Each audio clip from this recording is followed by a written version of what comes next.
Fire under it.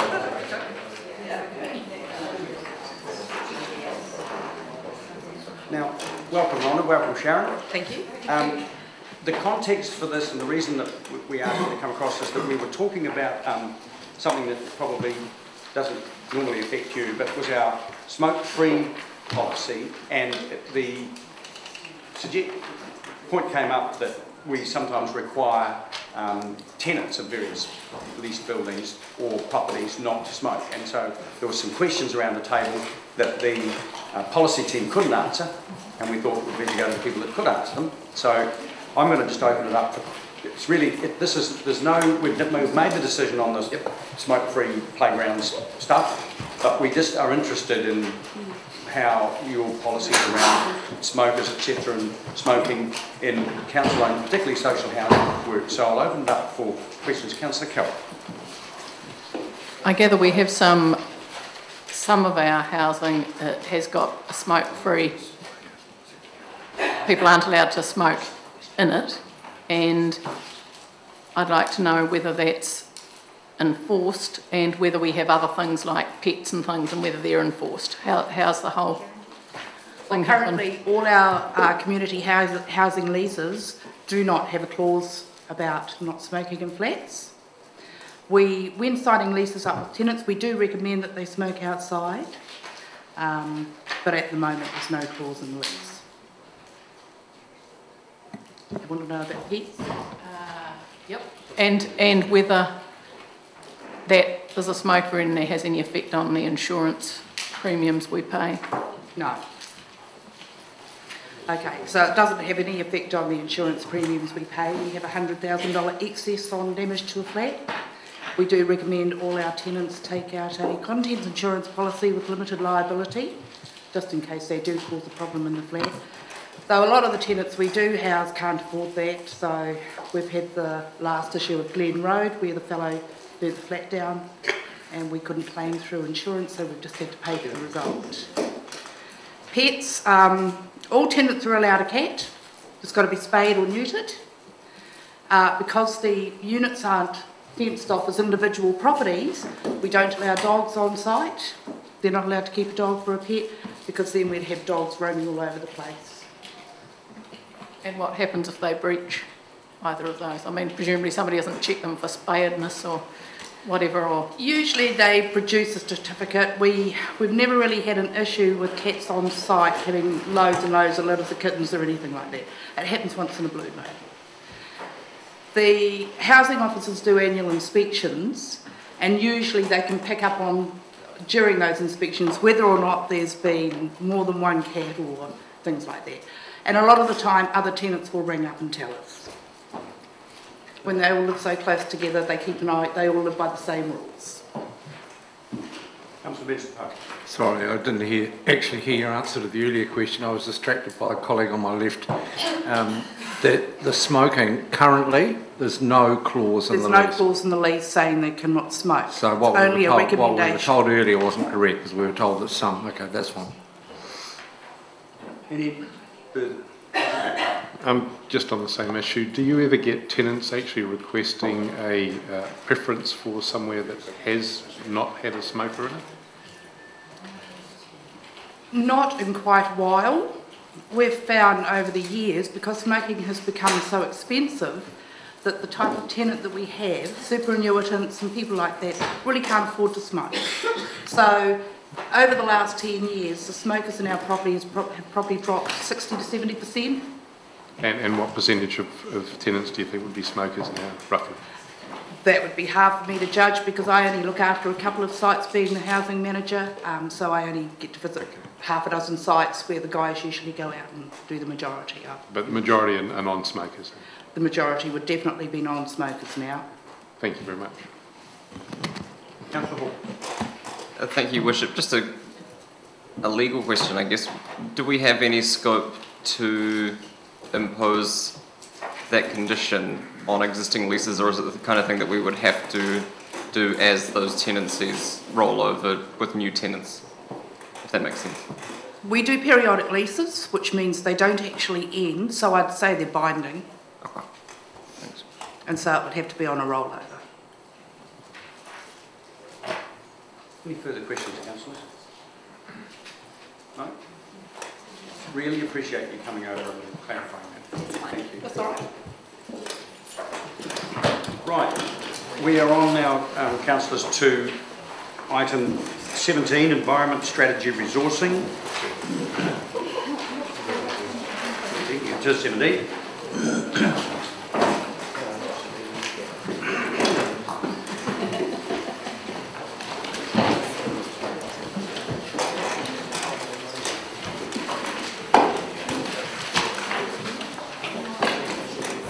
I don't think you've been in front of us since you got back, Tammy. Welcome back.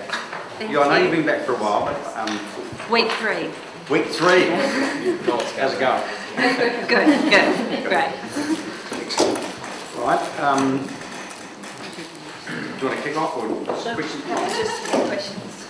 Questions, councillors? Now, Councillor Vincent. Thank you, Mr Chairman.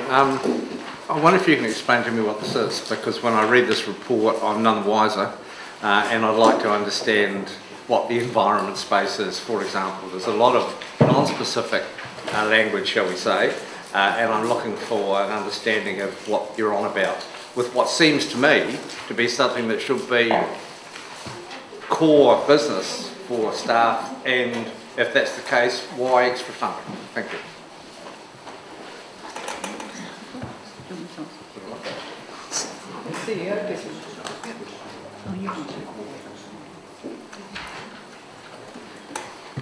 I draw councillors' attention to the strategic framework on 17.5. So we've the councillors comment that a lot of this is core work. It's true. There is a lot of work within council already, which is focusing on the environment space.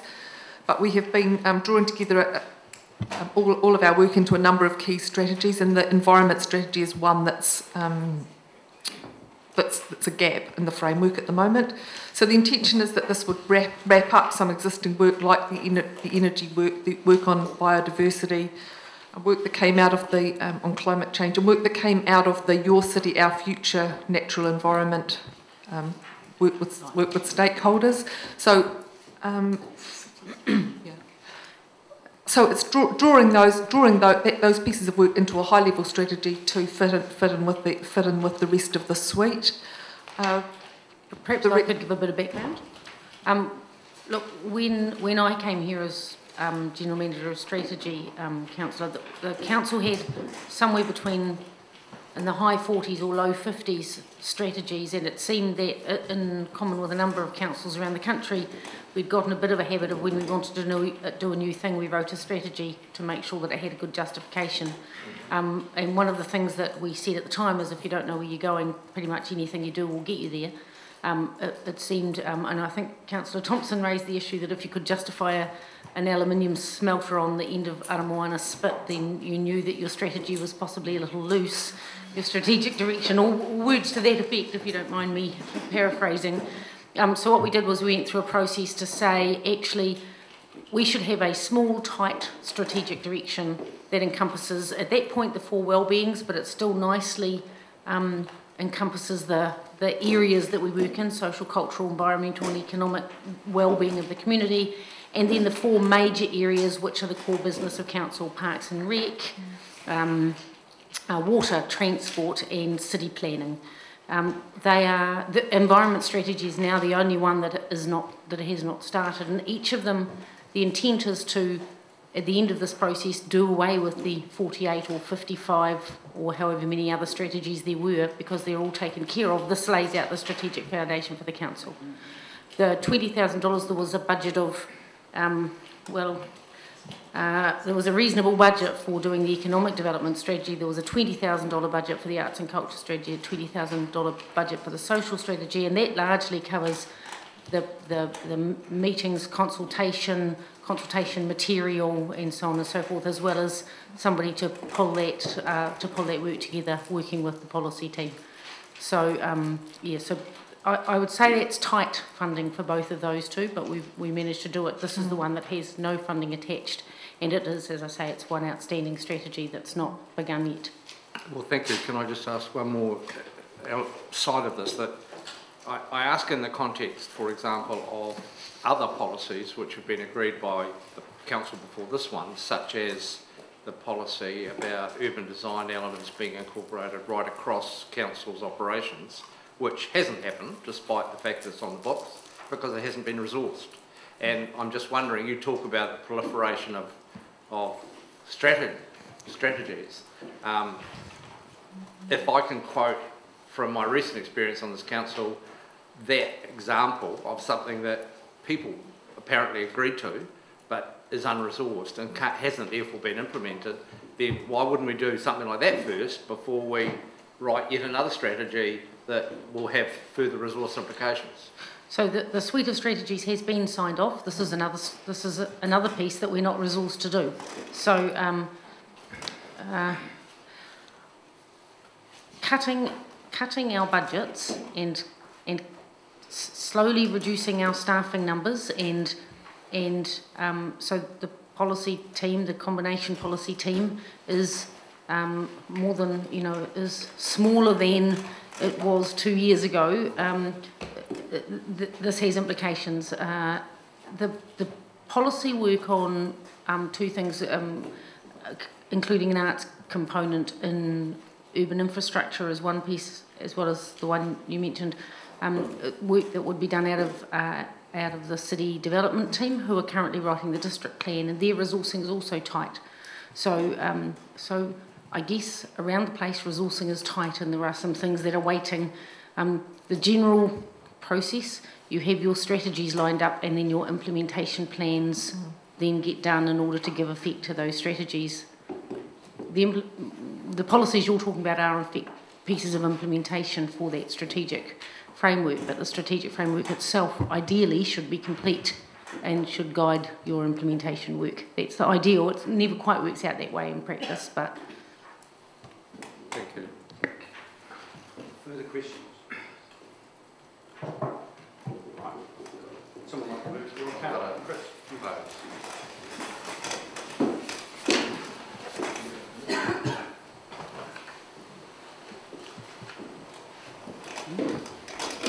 So this is, we mentioned the $455,000 of carry forwards that didn't get approved that are sitting in the budget, which is cash that we know is surplus. In fact, it's already been rated for. We are looking at debt reduction, we're looking at the other requests for expenditure, but this is a possible source of that $20,000 if you wish. If it went to debt reduction, I think you would be talking about a $2,000 a year saving in interest and repayment costs. If it... Is there a second? Second, Councillor Peake. Councillor Staines, would you like to speak to it? Yes, I'm quite keen to have this piece of work done and to complete that suite of strategies. Our whole intent at the start with that suite of strategies was to try and make sure that we had we'd pulled all of those, God knows how many little strategies together and got something that was currently acceptable to our community, which far clearly defined the kind of vision that we have for our city, and we do have a vision for our city. So without the environmental strategy being there, it leaves a pretty big gap when we come, if we do what we should be doing, and that is using the outcomes that we are seeking in our strategy along with our vision to help guide us make decisions that are consistent with that. And the risk, if you don't have these pieces in place, is that it provides the opportunity to make decisions that perhaps go in the opposite direction to the direction that you are wanting to travel. So my view is that it will be tight for $20,000, but to put that $20,000 there and complete that suite of strategies, and then potentially, for me anyway, starting to look at what does an overall city strategy look like that pulls those together into some quite concise document. So I believe that it's not a lot of money to put towards this, and it's an essential piece of work to enable us to complete that suite. Thank you, Councillor Kelly.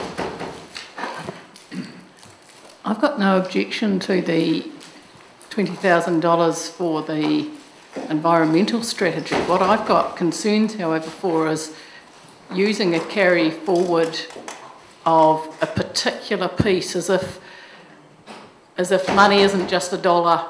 Once it's spare, it should be $1 available for all of the things we may or may not want to do where there isn't enough money. And I would prefer that it said the council approves the development of using $20,000 for the development of an environmental strategy, and a second motion that says the council acknowledges that it's not intending to spend the ocean beach erosion budget.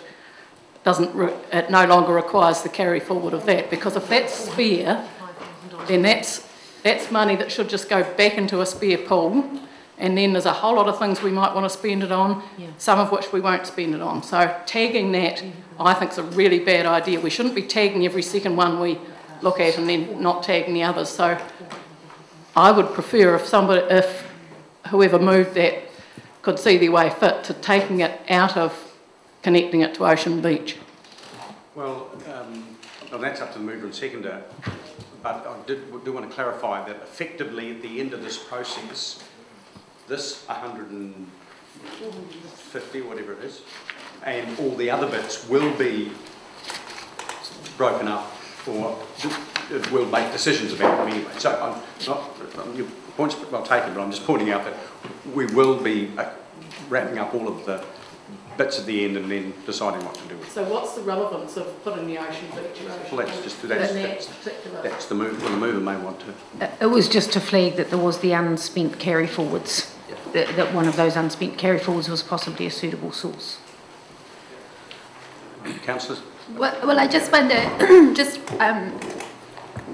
in question in relation to that, we yesterday considered the budget changes report number 5, in which we passed a resolution that the identified budget changes to the draft, that we acknowledge the draft budget changes, including carry forwards, as amended. So my understanding on that basis would be that the carry forwards have already been acknowledged as carry forwards.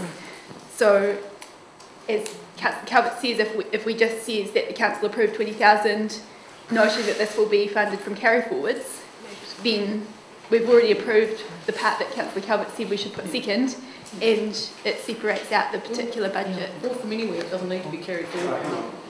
So, it's up to the mover and seconder. I'll try and craft something that addresses that. I think it's splitting hairs, but if that's what it takes to get approval, I shall rewrite it to show. Okay. Councillor Vanders. If that's what it takes to get approval, is a kind of a culture that really does upset me here.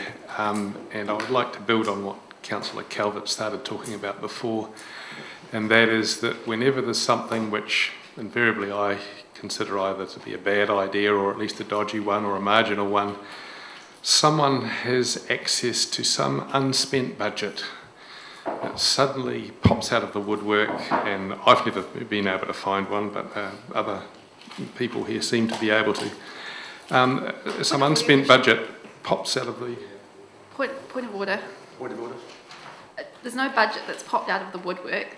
We're referring to carry forwards, which we collectively voted to carry forward yesterday, and my recollection is Councillor Vandervis voted along with us to do that. I stand to be corrected on that by the member, but I think for a point of clarification, this isn't budget which has suddenly been found in relation to this paper. It is something that we collectively voted to move forward yesterday. Well, I'm not sure that I need to rule on that, but that is certainly what happened. The collective voting issue is another one that I obviously have quite some problem with on a regular basis here. But accepting that that is the system we find ourselves in, the appearance of an unspent budget as a kind of reason to spend more money is, to my mind, a very, very poor one, and a practice which I have seen grow, particularly recently, and I would very much like to go away entirely. the idea that you can... Clarify that you'd very much like to go away entirely, did you say?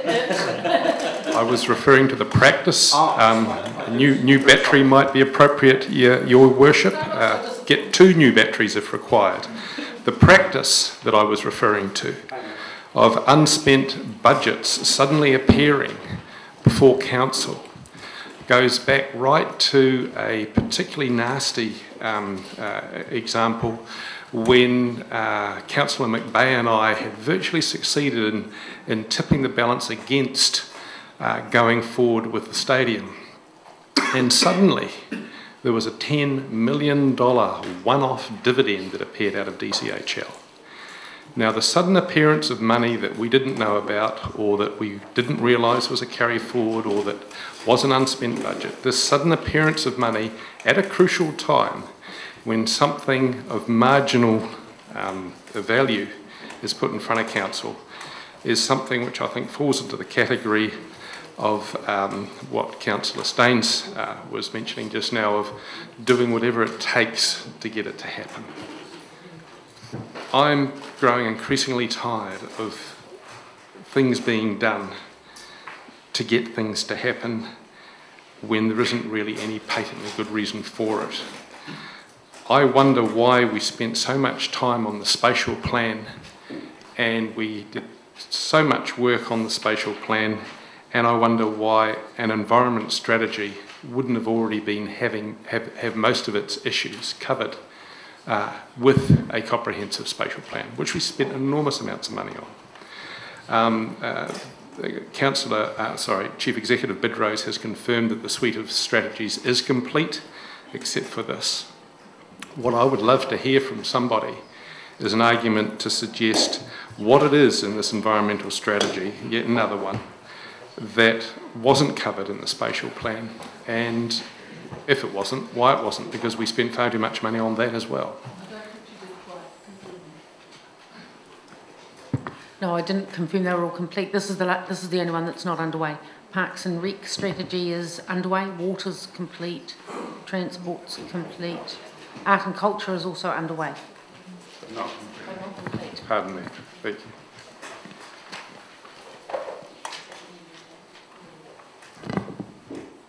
That's it. Thank you. Councillor Bazette. Yeah, this is really a question, Ms. Bidrose. With the $20,000 that's required to pull all these strategies together, $8,000 is for expert input. Now, have we not got either on the staff that can provide that expert input? Is that? Through the Chair, the intention is that the work will be done in-house by the policy team, drawing together the various pieces of work we've got already. So there'll be a scoping of what we have now and what's missing that'll come back to you for approval. But we don't know until we undertake that piece of work what's missing, and if there are pieces of work missing that we might have to get specialist input to. So it will be done mostly in-house, but we can't tell you what. It may be that we don't need expert input, but that's right, we won't spend it. Well, that's heartening, because I'd like to think that there was the case, because, you know, we're shortly, if you haven't done it already, and I apologise for missing out a few of these papers, but the Sinclair seawall, I have a real concern there. We're looking for $95,000, and certainly this money could be well spent there. I know this is a carry forward. It's not to do with the sea wall, but it is to do with retention of the ocean beach. And I have a real concern about Sinclair Beach, because, in my view, the way to alleviate problems with the wall is to put sand in front of it, and this money could very well be spent there. So I have an ulterior motive for asking where this money is, or why this money is being spent. So it's the funding. It's not a lot of money, as Councillor Staines said, but it is, in my view, $20,000 that could be spent very well and better, in my opinion, elsewhere.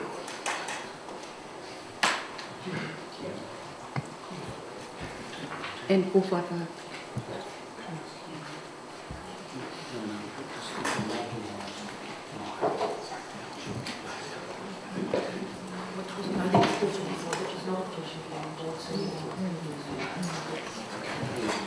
Okay, further speakers? Sorry, just a question. Is there any technical distinction between that 455,000 and any other money we've got? Yes, to... as I understand it, it's what was not approved going forward, it's the unspent budget. So it's cash in the bank now, it's already been rated for. Yeah, but okay, so it, yes, but it then isn't going to be back in the same pot as the 167 to keep us under the 3%, or it won't all be decided from the same pot at the end of the day? The money to keep us under the 3% is, if you don't rate for that, you get a slight rate drop. This is money that's already in, it's already cash in the bank this year, it's here. It will contribute towards this year's end of year surplus if you don't commit it to something else. So this commits to carrying it over to next year to be used for this purpose. You won't have to rate for it again. Councillor Peck. Thank you, yeah. I'm prepared to second that. Amended if accepted. I'm a bit puzzled about unspent budget and what that means, but I get the sense of it. I'm just quite proud to be at the council table when we're talking about developing an environmental strategy. This city is known as the wildlife capital of New Zealand, but it's more than that. It has this fantastic, spectacular landscape around it too, harbour, hills and so on. And when I think of the peninsula and the fact that it is the prime destination for our visitors, I'm thinking of what this council did a couple of years ago and invest in the Hereweka Harbour Cone property, a working farm. That actually expresses a lot of what an environment strategy would be about, because it would be talking not only just the wildlife there, but actually the way we manage the soil and the water and so on it. So the natural environment is extremely important in this strategy, obviously. I think also that the council has to be a leader. The papers are talking about it. We are leaders in the environment. And we ought to, for those reasons that I've just said, that we are a place that is renowned for its natural environment. The biodiversity element of it, I'd originally thought if we have an environment strategy that the biodiversity would be an integral part of it, and it will be, but it won't be. But what we already have one, which is manifest in a biodiversity fund. So that, I understand, will be morphed into a plan, which is the way to go, because a strategy is directional and a plan is actually specific and it would be implemented. So I'm all for this for the reason that the environment is incredibly important to our image as a city, our profile, the way we attract people here, not only visitors, but people who want to study here or want to invest here. And I'm just a bit worried about if we would go down onto page 3, that's 17.3, we're looking at the work program for this, that we try to avoid issuing this the week before Christmas as a public discussion document and give the people till the end of January. I'm happy just to slip that at least a month and give them and start in February, so I wouldn't be too happy if the Christmas summer holidays were filled up by a consultation with the public. The other is the thing I wanted to say was that $20,000 is, I think, as the Chief Executive has said, a bit tight in order to develop this. But we're working in an austere environment now as a council, and I think it's a gesture towards getting at least the scoping done and some thoughts down so that we can actually make some progress with this. So, because it is filling a gap. Thank you. Councillor Hawkins. Thank you, Your Worship. I too will support this, and I'd like to talk a lot of what Councillor Peters already said and just how important our environment is to us. And he mentioned our wildlife status, and that is something that is very much an integral part of our tourism brand as well. And I'm disappointed, I think, that this has taken so long that this is the last of these strategies to get underway, because I think in a lot of ways our environment strategy underpins a lot of the things that we've already done. Economic development, our Parks and Rec strategy, our social wellbeing strategy, the quality of our environment plays a very key role in all of those things, just as examples, and it's a shame that this has been treated as the poor cousin of our strategic framework and has been left until last. So by not resourcing it for the coming year, and we won't have one published until the middle of 2016, by my count, which is far too long, in my opinion. I echo the concerns around the resourcing of this work. I point out that the $20,000 we're allocating to development of an environment strategy is less than pretty much all of the projects that we're funding as part of the economic development budget for the coming financial year, just to put that in some perspective. So it would be good if we could take this $20,000 and commit it to developing the last and perhaps the most important of our strategic works to go into this strategic framework. So I'll be supporting this motion. Thank you. Councillor Wills. I'm going to happily and rather belatedly, I think, I wish it had happened already, support the first motion. I do have problems with the second motion. I said earlier on that I thought the $455,000 was money that we've already got a policy covering. I would rather that we had a list at the end of this, and this is close to the very first motion, I think, where we said any money that we add in or add out, we're going to look at allocation later on. And so I think putting number 2 in at the moment does raise concerns for me. I'd rather say this is something we desperately want to do. I would happily have done it at $30,000 actually, and prioritised it over some of the things that are already in the budget, because I think it's actually supported in quite a lot of the submissions as well, us going down this idea of understanding and preparing our strategies in a better way. In fact, I think a number of submissions congratulated us for the framework and supporting our development of it. So I'll be voting for 1. I don't like 2. I understand the intent, but I think that jumbles up previous motions that we've done, and for that reason I will be voting against it, but supporting this as a very high priority when it comes to understanding how that money swings out at the end. I hope it's taken separately. Councillor McTavish. Yeah, well, Your Worship, I'll be supporting this. Like Councillor Wilson, I have some concern that perhaps 20,000 isn't going to be sufficient, and but I acknowledge that we can revisit these motions as we highlighted with the energy issue yesterday.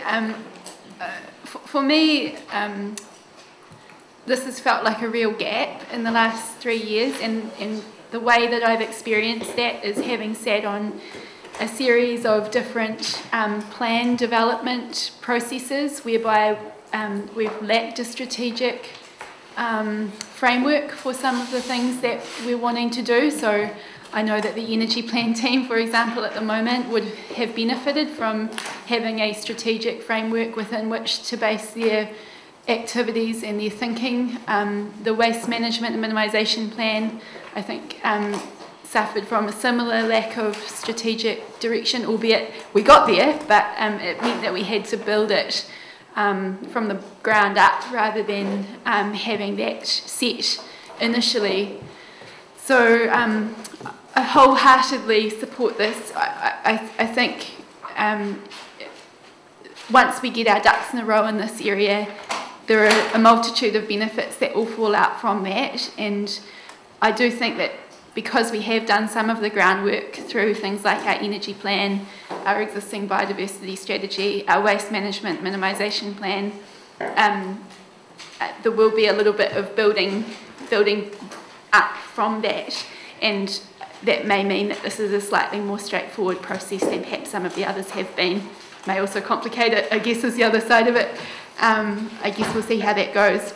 The final point that I'd like to make is I think we have an enormous resource in the university. I know that goes for all of our strategies, but as an ex-Bachelor of Science Ecology Botany major with a Science Communication Masters, I'm pretty familiar with the departments that would be relevant for this particular strategy, and I'd really like to see us leveraging that expertise, as I'm sure we will be, and I think the relationship that we have with things like the Centre for Sustainability at the university can only serve us really well in that regard. So I really look forward to this work commencing. Well, I too will be supporting this. I will be supporting both parts of it. I think my take on specifying where it comes from is putting a little more priority around it. Basically, it's saying we want this to. This is the second part of the motion. We don't want this to be at the end of the meeting pitched against other things. We think it's a priority. This is where the money's going to come from, and this is why we're doing it. That's the way I read that. So I'll be supporting both. Councillor Staines, you're right or wrong. The Mayor's comments I totally agree with. I think the debate we're having here is actually the debate to say, is this a priority? Is this an item that we would wish to fund from whatever money we have at the end? So perhaps I've got a little early and got you all to think about whether this is something you would support or not, but that's effectively, the intent was not that this $20,000 go on top of our rates bill, that rather we look to fund it out of that surplus, and the resolution therefore is that it takes a position on that list that we have prioritised. We do have the opportunity to revisit it. Councillor Hawkins did make comment on the fact that we're a bit late doing this, and I don't disagree with that, and that perhaps we should have been putting more money in. I think we have expended money on environmental improvements, but the one thing that will help accelerate that is to have a strategy that actually then tells us, identifies clearly what we should be doing, and has projects linked into that, just as we do with our other main strategies. So I think we can look forward to further investment in improving our environmental footprint, if you like, through having a clear strategy than by not having one. So that's why I think it's important. Finally, the budget is tight, and we're in a tight budgeting situation. The one thing that this $20,000 will do is enable the work to get well down the track. If it comes to December or January and the budget is getting close to expire, one of the nice things about big organisations is once they go past half year, it starts to become clear some things haven't cost us as much as we thought they would cost us, some things that we thought we were going to do we're not going to do, and a little bit of surplus appears in the budget. We can see a little bit of that surplus sitting up there from this year. So it's not that there isn't some flexibility. By applying this funding, we will get the project maybe 3/4 of the way down the track, maybe all the way down the track. But at least if it gets that far down the track, it's a candidate to pick up a little bit of funding from any surplus or any improvement activities that have resulted in a little bit of leeway in our budget. So I think the key thing here is that we're expressing our intent that this strategy should be written, and that we're giving it a priority to get going in this coming financial year. Okay, I'm going to put them separately to give you the maximum choice. So the first part of the motion, number 1, all those in favour please say aye. Aye. Against? Carried. Number 2, all those in favour please say aye. Aye. Against? No, recorded, please. So that's recorded as carried. In both cases, Councillor Van has recorded no for the second part. Okay, thank you.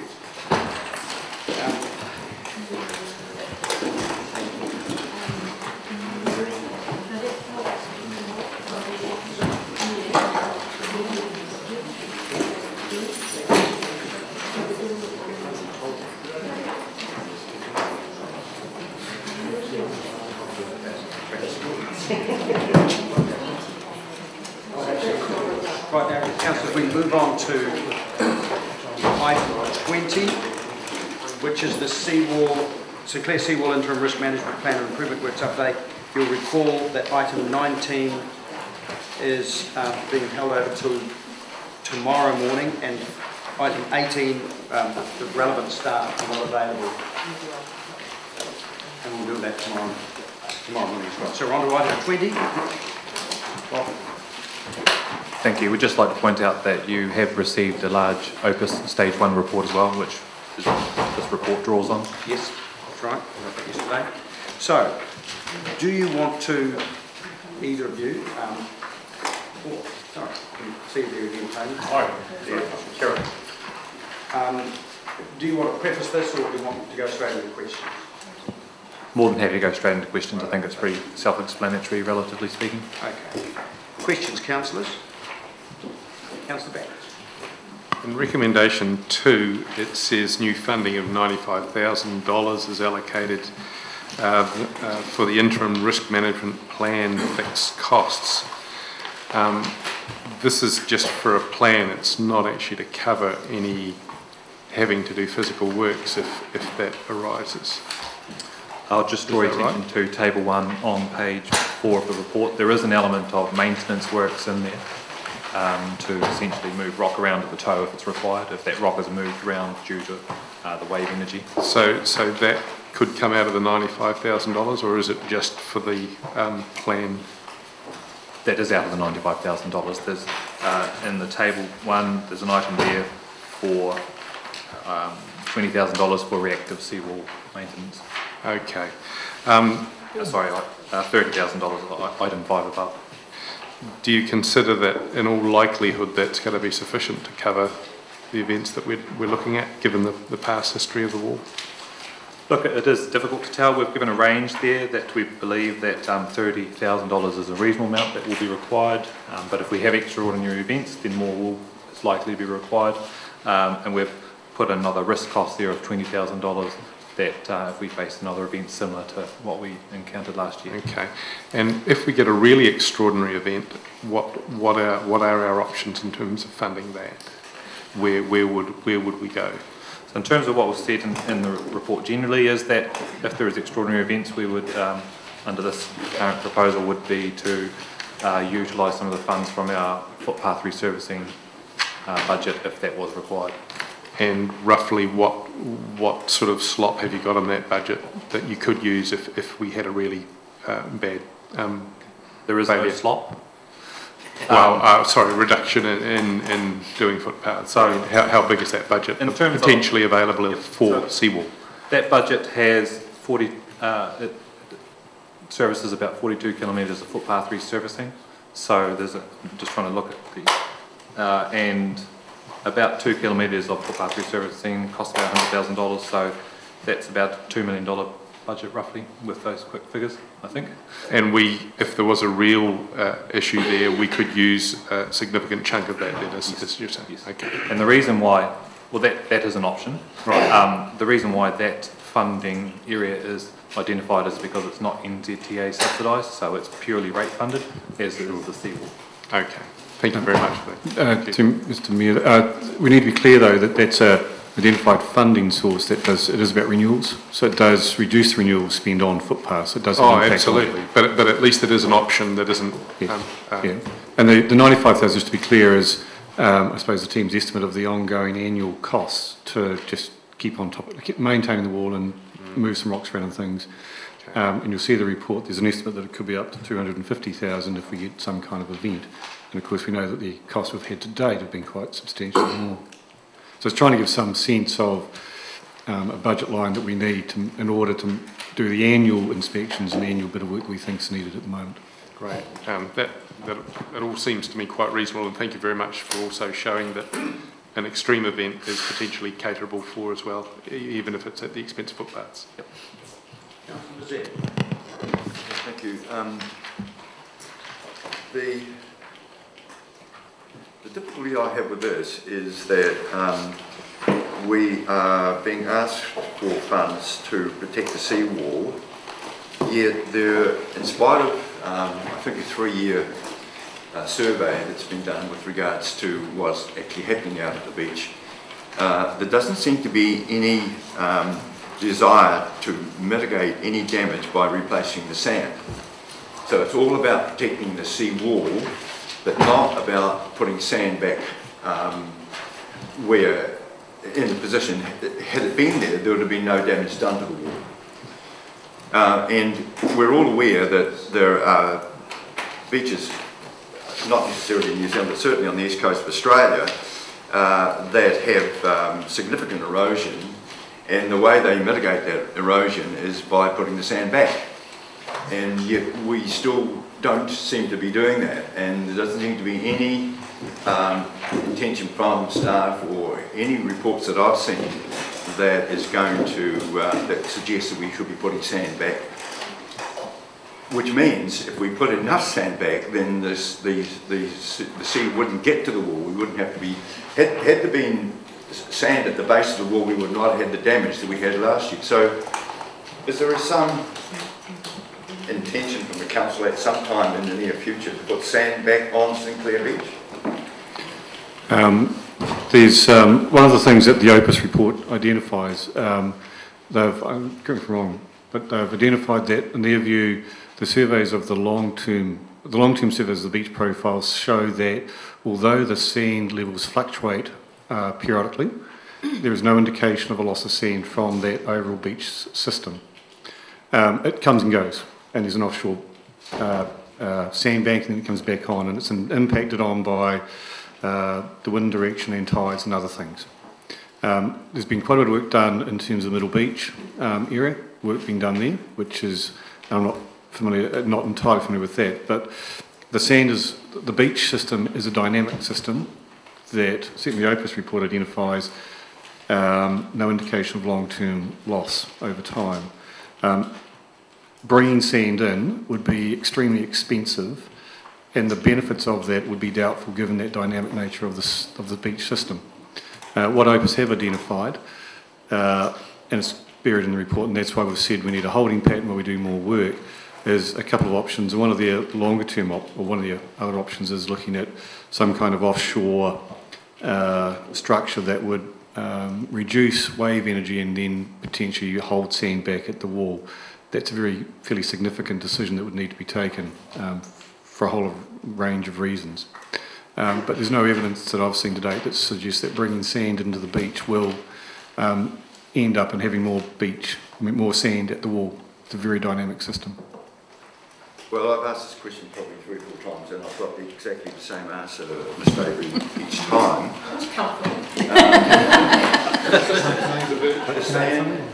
The sand. Sorry, Mr. Stanley wanted to say something as well. So. Oh, sorry.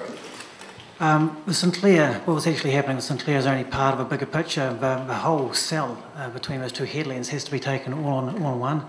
I understand that parks have actually an ongoing, where Ocean Beach works there, has an ongoing survey. There's Dave O'Malley from Octa, I believe, surveys that whole area quite regularly, and I think he's made several statements about how stable generally that cell is as far as the sand levels. So what we're experiencing is quite isolated down around the Sinclair. There's definitely the fluctuation, but as Tony's pointed out, there's no real evidence of the fact that there's a general overall loss of sand in that area. Well, if the sand's not there, it's gone somewhere, and I can assure you it has lost, and it doesn't come and go.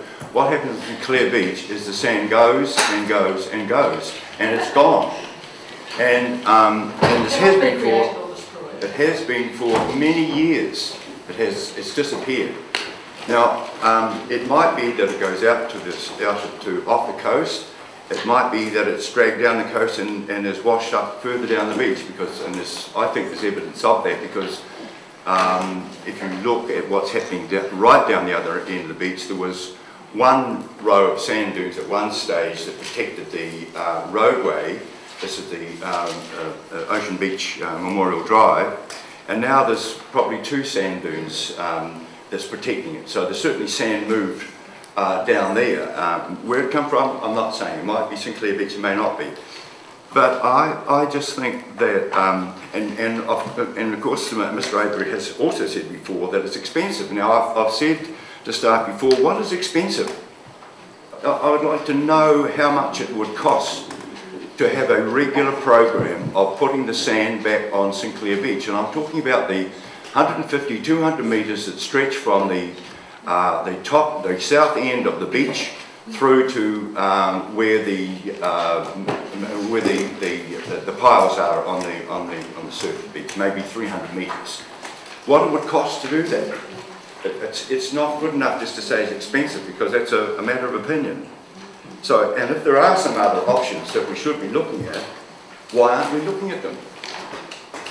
I mean, we don't seem to be looking at them. With the 3-year period of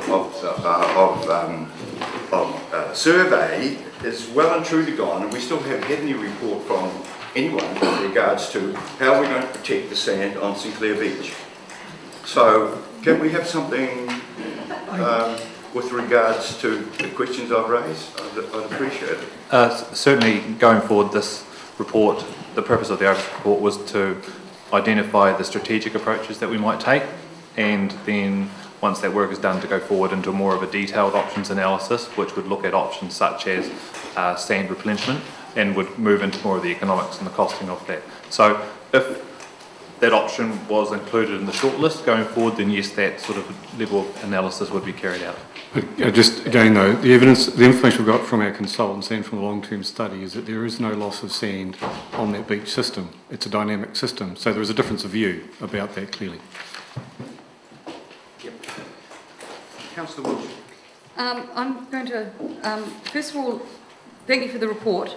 Just understanding, I know the day that before this came out, I got an inquiry from the public who thought that they may be getting this report a wee bit sooner than it's come out. Can I understand, albeit I appreciate this is a financial meeting today, what the community consultation on feedback from this, they want to hear about this report and get that? Are you having a public meeting about it? Anywhere, soon? We're in the midst of developing a communications plan around this at the moment. Okay. The Scope 2 is in here, it's referred to, but we don't have any funding. Stage 2, you're referring to? Sorry, stage 2, yeah. You're not suggesting that we put any money into that work at the moment? Not at this stage. We need to sort of essentially regroup over the next 2 to 4 months to decide what level of further analysis and studies are required. Okay. And we got a lot of appendix documents not. So I'm not sure that you're aware of that. That's what we got, appendix A, B, C, D, E. Yes, I was just flicking through the material just a moment ago, and it's not very clear. We need to, we just need to go back to the material. We did get them emailed to us, which I think is, they did open. I was having problems with my computer, but I'm just letting you know. Just someone needs to check that they are online. It might be, yes, sent separately, I think. Councillor Peake. Thank you. I just wanted to clarify or ask somebody about the funding, the $95,000 from transport OPEX, and this is something, Mayor, which may come from finance, but whether that's included in the $455,000 of extra that we were just in the past, that the last item we were talking about, or whether that's extra to that. Right. I think I might get to to answer that, or Mr. Avery. It's not included. So it's not included in, it's separate. It's because it's been identified as potentially out of the transportation operations budget. This is out of an approved carry forward, so this is already taken care of. Yeah. Councillor Hall. Would your biggest problem at the beach be not knowing where the next storm is going to hit? Sorry, what was that? Would your next problem at the beach being not knowing where the storm is going to hit? Because we have Middle Beach, we've had the Marae, and now we've got the seawall in 3 major.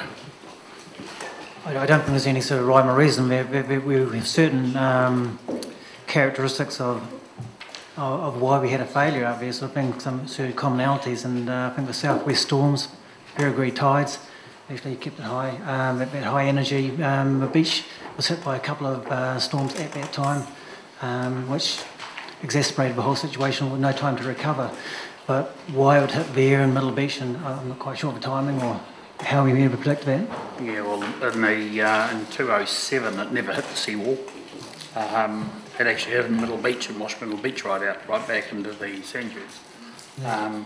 And then the next episode was along with Marai, was the worst affected. And over a matter of 3 months, most of that sand come back. At this stage, for some reason, the sand hasn't come back to your seawall. But in the other two pieces, over a 3 to 4 month period after, the beach rebuilt up over a metre and a half. And most of that sand at that point was sitting on a bar just out at the breakers. Well, once again, as Dave O'Malley, who's been doing quite a study sort of over a number of years now, sort of thing, he does say that the whole area is generally stable, but there's certain mechanisms happening down around St Clair which probably need to be addressed. Councillor Matt Tavish. Thanks, Your Worship. My question pertains to the interim seawall risk management plan, which is the part proposed to put 95k towards. Looking at 1 to 4, which is a weekly visual inspection, fortnightly seawall sand level surveys, half-yearly seawall height surveys, and an annual structural engineering inspection. I mean, when I read this, and perhaps it's just because I'm totally ignorant of engineering and what is involved, but it seemed to me like a really expensive and complex way of saying keep an eye on things. And I just wonder whether there's been any work. I mean, you could hire somebody for 95k to do this full time, potentially. I'm just wondering whether there's been any options looked into around perhaps using surveying students to do some of the weekly visual inspections, or some of the polytech engineering, people that might be able to be involved in this and perhaps bring that cost down a little bit, because it does to me, perhaps due to my ignorance, seem to be quite excessive. In terms of how that's been done or the type of people that we would use to do that, that hasn't been considered explicitly. But just to point out, the cost for items 1 to 4 in the risk management plan is $20,000 per annum. Thank you. So the majority, the 75k, pertains to 5, 6 and 7. Yes. Thank you. Oh, sorry. Councillor Benson. Thank you. I find it really interesting to look at the Opus report. Thank you for that again after the other briefing we had some time ago. Can you tell me the illustrations of the... I mean, it's heartening that they comment that the structural integrity of the wall hasn't been compromised, but there are a lot of illustrations of cracking of various kinds. Small cracking, mostly, of various kinds. Can you tell me that damage, is that... I couldn't see it in there. I may have dismissed it. Is that predominantly caused by impact, or is it caused by the slumping consequent to the removal of the backfill below the toe of the wall? Both. Really, there's the two skins of the wall actually held together very well. It was, the footing, the sand was actually disappeared from under there and sucked the back or the support for the pavers out. When it was actually in suspension, yes, there was a bit of fine cracking that actually happened with that happening. But with there no backing as well, sort of thing, we actually had the pounding of the waves at the time when we were trying to fix it. So there were some crackings across the actual wall that happened, and probably over about 5 or 6 panels. And that's mainly because we didn't have any backfill to support that. So it was wave impact that did that, not rock impact from rocks, the fill rocks carried on? Wave impact, and it was only isolated around that point because we didn't have any support on the back, so it's all... Okay, thank you. Oh, and sorry, one other element. There's a illustration, figure 3.1 on page 3 of the Opus report that talks about the replacement ramp. And I don't really want to know what a Reno blanket is, but I'd like you to tell me why that cost $80,000. A Reno mattress is something like a Gabion basket. What people might know about, but it's a flat, but basically a squished one, a flat one.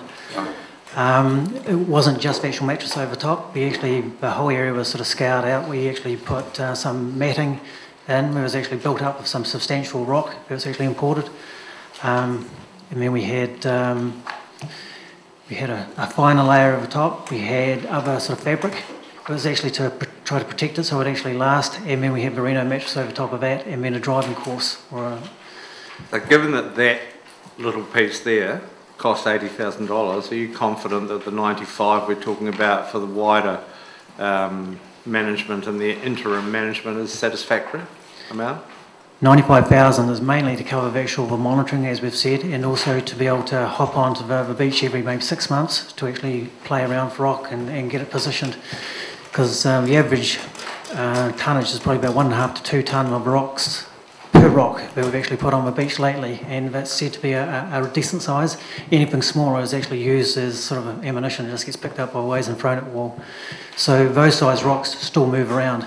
We do need to have a digger on there replenishing those rocks and also sort of putting them back in place. So there's no budget for any remedial grouting of the cracked areas? There's probably a bit of provision in there for, once again, part of the $20,000 is to do those inspections. So there's a provision within that 95,000 to actually cover any of that, anything that's actually found in those structural reports. Sorry, Carolyn just came and corrected me. So on page 5 of 6, where it says a possible source of funding is an approved transport underspend operational expenditure carried forward. Actually, that is in the 455. Apologies. Just a follow-up question, not on the finances, but just looking at the OPIS report and the wave energy dissipation approach that's recommended at the back of that report. Is that already being tackled through the placement of boulders at the toe of the seawall? Is that what, or are you looking at an artificial reef or something else? There's a number of solutions that have been put up. The area has to be modelled and these solutions put in place to actually see if they would work. But certainly the experts at the moment they are for putting a groin out and trying to actually straighten the beach. So the waves aren't hitting at an angle, they are depleting that area. So putting the groin out, straightening the beach by replenishing. So we're actually bringing in sand to straighten it up and for groin, helping it not get pushed along the beach. So it seems to be the sort of the thinking at the moment rather than any artificial reef out. Are we talking in terms of a groin that will send alarm bells ringing among the surfing community? From which area of the beach or from the headland around the hot pool area? Where would you be thinking of? Can I just cut across there? There is no proposal for a groin, there is no proposal for offshore structures. What OPIS have done is a report that has said that there are a couple of options for us. One is to keep the wall where it is and strengthen the wall and look at maintaining the wall. The second option is to look at some way of dissipating wave energy before it hits the wall, and I've identified some potential options. There is no proposal for a groin, there is no proposal for a offshore structure, and part of what we've said is we actually need to work through that in a little bit more detail and figure out how we do that. There'll also be a need for hydraulic modelling. The 95,000 is effectively to maintain the wall in its present position, give us some funds to keep it there. And there's some questions around the longer term, whether that's an appropriate response, but this is not a report that's proposing anything else. We're going to need to do more work. Sorry. Just one quick further question, just in relation to that work. All of that will be taking into account our climate change policy as a council. Yes. And also, absolutely, but it also needs to take account of the what we know about the entire beachfront from the saltwater pool through to Lawyers Head. Been an enormous amount of work done through there, and so it's one of those very dynamic coastal environments, as we know. And if we started to do things in the coastal space out there, the impact further along would need to be carefully modelled and understood. That's actually quite a big bit of work. So the approach here is, with the interim risk management approach, is to make sure we've got funds to maintain the wall, protect the wall, and then do some further investigative work. Thank you. Looking over the OPIS report, looking back in hindsight, is there anything you would change in the design, the original design, pre-2001? I'm not sure that we're qualified to comment. I mean, there's been a lot of work done around the design of the wall. What OPIS have identified is that the wall is still structurally sound, which tells us something about the nature of the wall construction. It stood up.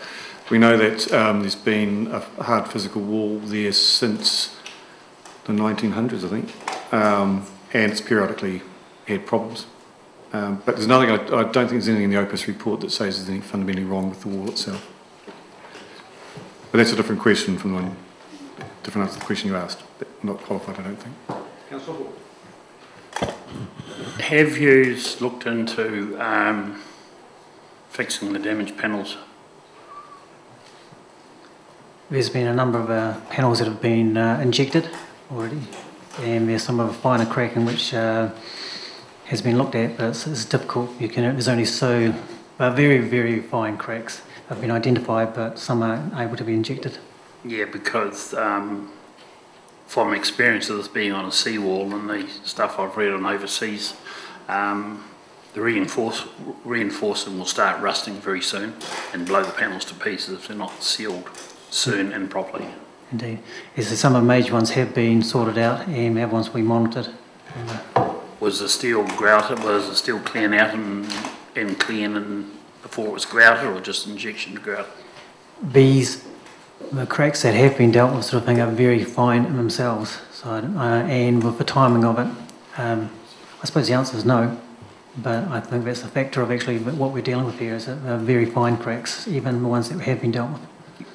Because the next stage will be the rusting of that steel and blowing out of the concrete.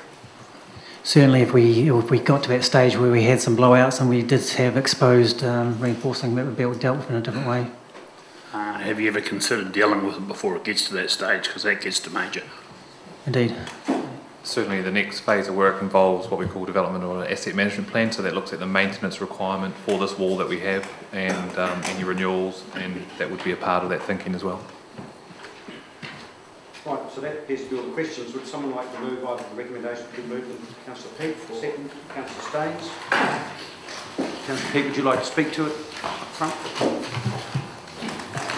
Only to the extent that that I think the communities affected by the storm events in this area have been very concerned about the future. I think this work that we're approving today will give them some measure of confidence that the situation's under control. At least I think in terms of what we're planning for the next year anyway, and clearly there is more work to be done and perhaps more design work that would reinforce the defences there. Happy to support it. Councillor McTavish.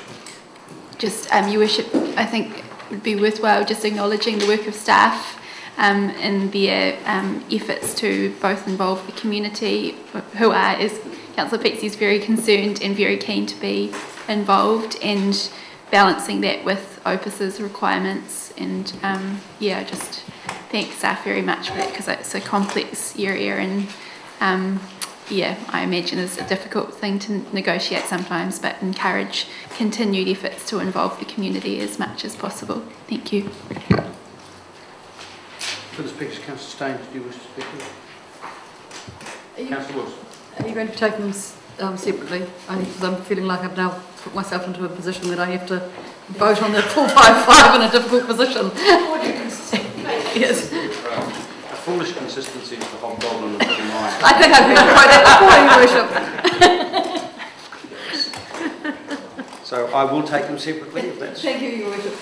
my wish. So I will put them one at a time. Have you... Good, that might be helpful, thanks.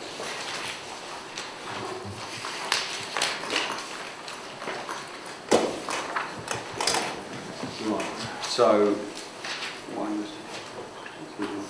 Right. So I shall put them one at a time. All those in favour of one, please say aye. Aye. Against? Carried. All those in favour of two, please say aye. Aye. Against? Carried. All those in favour of three, please say aye. Aye. Against? No. It's carried. You don't want it recorded. All those in favour of four, please say aye.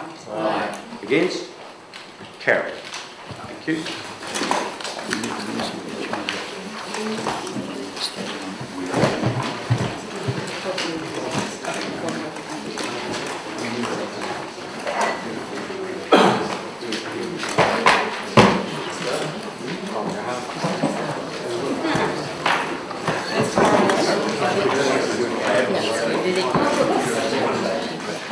Yeah.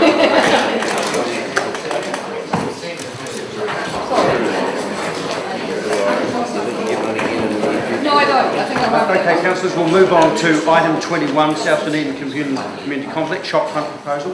Welcome, Bernie.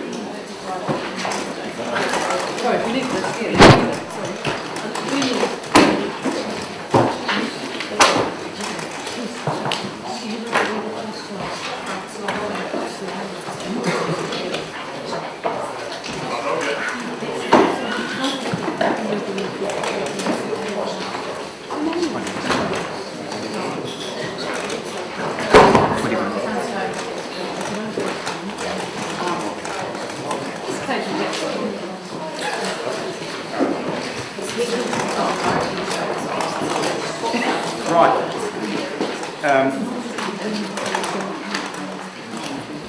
Bernie, do you want to just give us a thumbnail sketch of where we've got to and where we're at, and then I'll ask questions. Through the chair, the report that you have in front of you is really presents one option that we explored for the South Dunedin Community Complex shopfront facility in the Wolfenden and Russell building, and essentially the report I think is reasonably self-explanatory in how we broke down some of the costs for that and some of the advantages, disadvantages, all that sort of thing. So that in essence we've just described one of potentially a range of options that could be explored, but this was the option that was determined to present to this meeting. Questions, councillors? Councillor Benson-Pope. Just a question. Sorry, thank you. Thanks for the report. A question in terms of the status of the building you referred to, because I think this is the first time I recall seeing you naming a particular location. How robust is that in terms of feasibility of using a facility that we know was vacated because of the cost that the owner, well, the leasee previously talked about being necessary for upgrade, and you're comfortable that could be done on an equitable basis, shall we say? Through the chair, certainly there were a range of discussions with Robert Clark, former city property manager, and the owner of the building, looking at a range of work that would be required to refurbish the building to make it meet current building code, and certainly in determining the costs for the proposal, we looked at everything that was required, including fitting new toilet facilities, depending whether the upper floor was used, whether what was required there, and even looking at other sort of more expansive redevelopment options, what would be used there. The reason that we opted for the Wolfenden and Russell site was sort of been listed in the report, but essentially it was in the right location based on previous community consultation. It was currently available and therefore didn't need to do a lead time in terms of tenancies that were already in place. The owner was very proactive in terms of the facility was keen for the facility to be used for that purpose and worked with us to explore the option in more detail. And the other options that were initially considered didn't either tick any of those boxes, but the refurbishment that would be required would be considerable to bring it up to current building code and earthquake standards, etc. Can I just follow up on that? And what I'm really asking, I guess, is are you confident that now that this particular site has been identified, that it could be proceeded with without the city's position being compromised in any way? Through the chair, I'm not aware that it would compromise the city's position in any way. I had discussions with the owner last week and indicated that it was intended to provide a report to this meeting. And initially it was when it was presented to the executive team, it was made confidential to keep the the location private. But after discussion with the owner, he was comfortable that that it would be a public report, and that he was intending to brief any stall holders who are currently using it as a sort of interim market. So he was comfortable with the building being identified in that way. Councillor Brissett. Yeah, Bernie, in the recommendations it says that the council not proceed with the shopfront community complex in South Dunedin until further work has been completed. I just wonder why that recommendation is there. in last year's budget, we decided that there would be community consultation and that would take place and a detailed design program would be drawn up sometime in 2015, 2016. So that's still the intention of the council? If that's council's wish, definitely. Yep, we've got a time frame in the current annual plan that was the current LTP that for developing the facility. I think when council asked for this information to come forward, that was certainly in advance of the time frame in the LTP. But we did that work at council's request to see what the costs for a shopfront library were. What's presented here are the costs for a relatively modest shopfront. We did look at other options which were more expensive to both establish and to run. So we've just presented a basic option here. So the intention then is really for construction to start in 2017 to 18, regardless of what configuration we come up with. Is that the?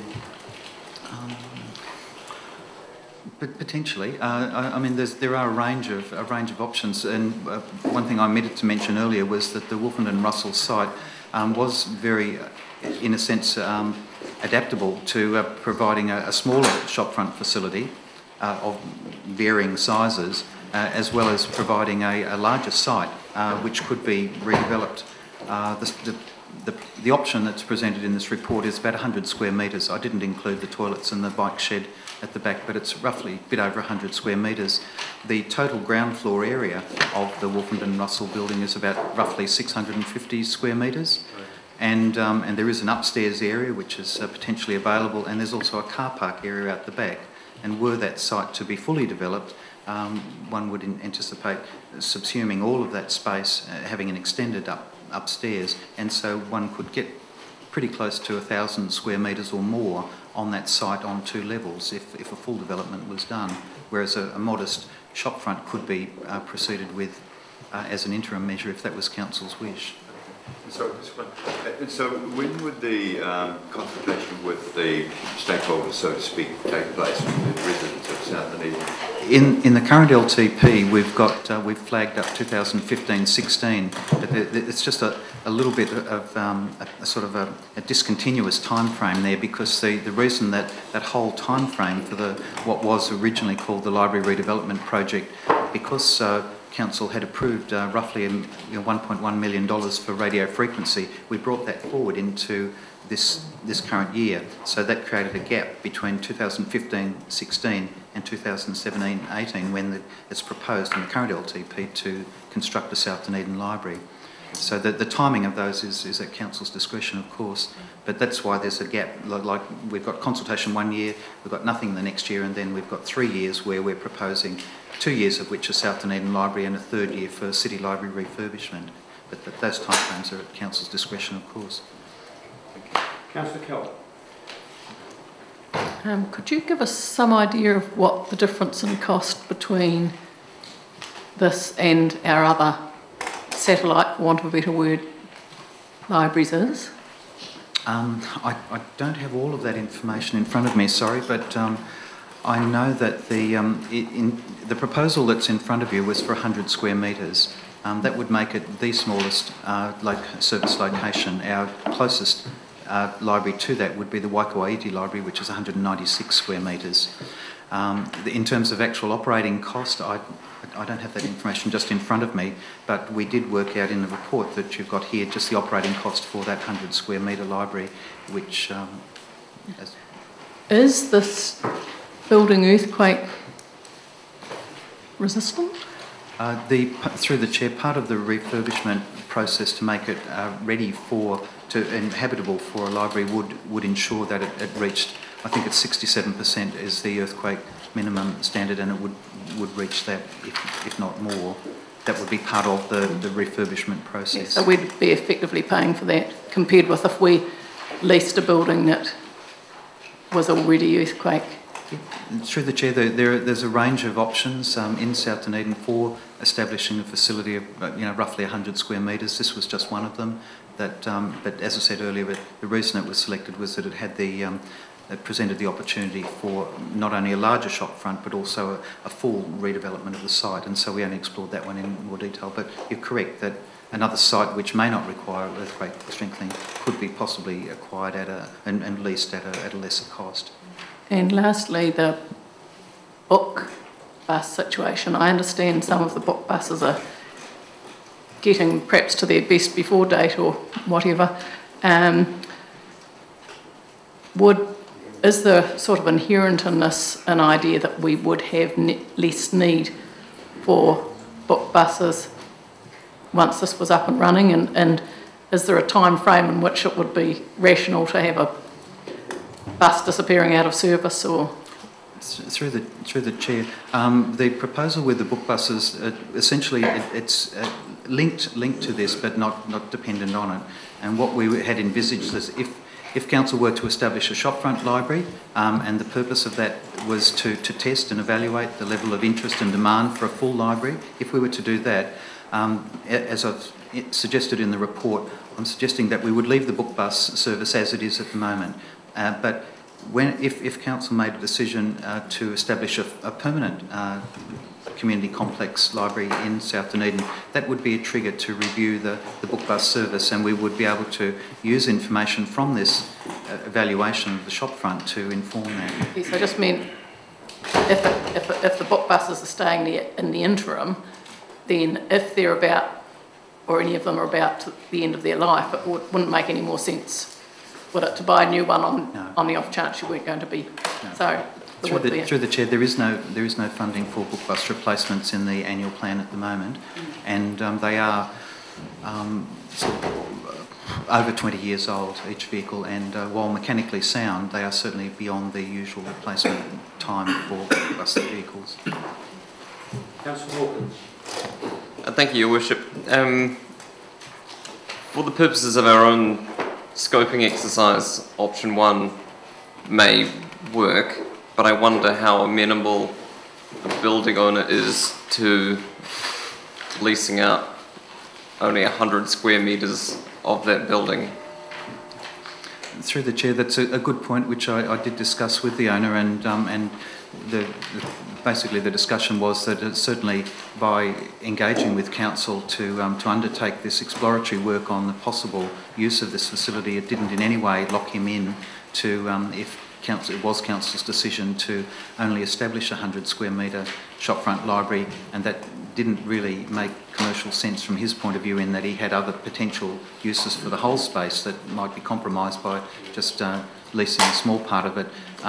We may not be able to proceed on that specific site, but could, if it was council's wish to establish that 100 square metre library, we would have to look at alternative sites. So there's no one's locked in at this stage, neither council nor the owner. And I just wondered what either conversations or working has been done around the options we have in terms of partnering with other agencies to share the cost of either the lease or the fit out or the servicing of the debt should we purchase the building, or have any of those conversations started? Some of those conversations have started, but not so much around shared costs, but more around shared services. And already I think I'd indicated to council previously that the Otago Polytechnic is interested in establishing a community learning centre similar to the one in Mosgiel, and were we to have a facility of sufficient size, and the 100 square metres is probably not of sufficient size, they would be keen to partner in a facility like that. I've had discussions with people from the Ministry of Social Development, and they are also interested in exploring partnership arrangements for a type of hub, community hub, where services could be provided to the community. And in the proposal that's in front of you, there's a very small but but important proposal around the transportation with the bike library, where a South Dunedin community complex could be a base from which the bikes could be lent and returned and so forth. So some preliminary discussions have happened around that, but because it's only at a preliminary stage, we haven't progressed them any further. But do you envisage those conversations to eventually include apportionment of costs of the operation, or is there are they looking to us to cover that? I think we're, through the chair, we're probably at a too early a stage yet, because the council really hasn't endorsed any firm direction on this. And were we to have a firm direction, then we would have a much firmer basis on which to approach potential partners. The 100 square metre library really doesn't provide us with much opportunity at all to share cost with other partners. A larger facility would have that opportunity, and already through the annual plan consultation, the submission process, I picked up that one or two submitters were keen to work with council and potentially share space and so forth. So I think that there's interest out there, and in fact I rather think we'd be overwhelmed once, if council did endorse a direction and we had sufficient space to accommodate those partnerships. We could then develop a conversation around shared costs. So, are you saying that the 100 square metre option isn't sufficient space-wise to accommodate the potential partnerships and goodwill in our community? That would be my view. Thank you. Councillor Staines. Just a couple of questions, just for my clarification. You've got a budget here for IT equipment and infrastructure to establish it of 30,000 and a bit, 30,700-ish, but your annual costs are 42,878 for IT equipment and infrastructure. I'm just trying to understand why the annual cost is significantly more expensive than the establishment cost.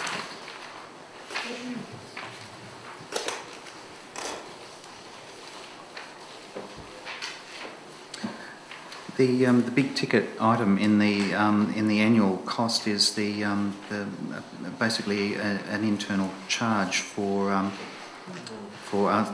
computer workstations through the IT department, through BIS. Another significant cost would be roughly $18,500 for a leased line to the facility to enable data to communicate back to the council network. So they're the two largest items in that. 14,500 roughly for the workstations and 18,500 for the leased line. They're the two big items, and the rest are smaller components. Okay. And the other one is down in the collection lines. You're proposing the purchase of 1,500 new books. I was just a little bit surprised that the cost of a book is over $30. So is that the average? Through the chair, that's the average based on our acquisitions, our annual acquisitions. So it is very much an average cost. If we bought a lot of children's books, that would be less. If we bought a lot of non-fiction, that would be more. But it's just a ballpark average cost. Large print, certainly some large print talking book items can exceed that. Certainly exceed that price. Okay, thank you.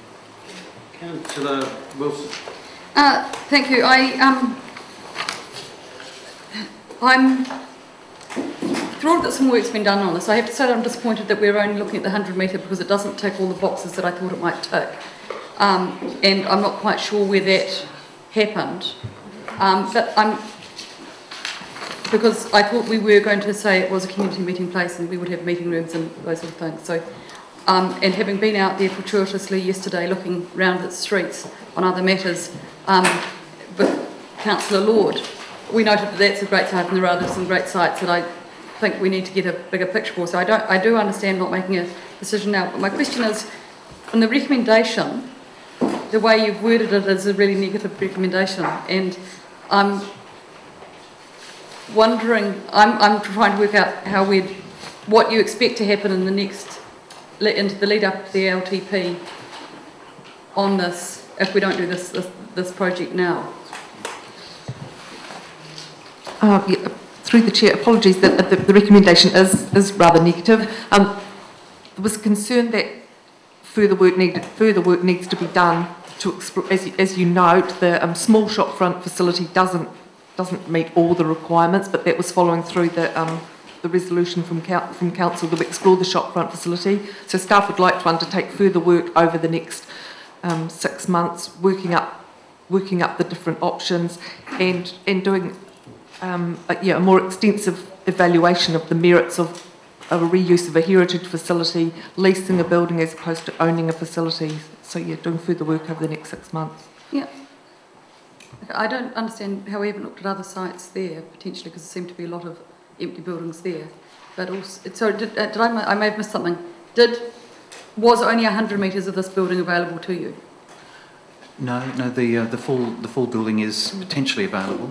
So why did we limit ourselves to the 100 metres? I've missed something, obviously. Our understanding was that the desire was for a shopfront facility, so something relatively cheap to put in place as a pilot or initial trial. Yeah, it's a wonderfully big shop. What I love about it goes right to Rankelia Street, or however you say it, and to the car park. It's got an entrance both ways. It's really exciting. But what I can't understand why you've restrained yourself in that to 100 square metres. Actually, he didn't. He also put up a much larger option, which would effectively be the first stage of the permanent South Dunedin Library. Were you to commit to that, the cost is considerably larger than this, and it exceeds anything that we have in terms of spare funding. But also, there wasn't time.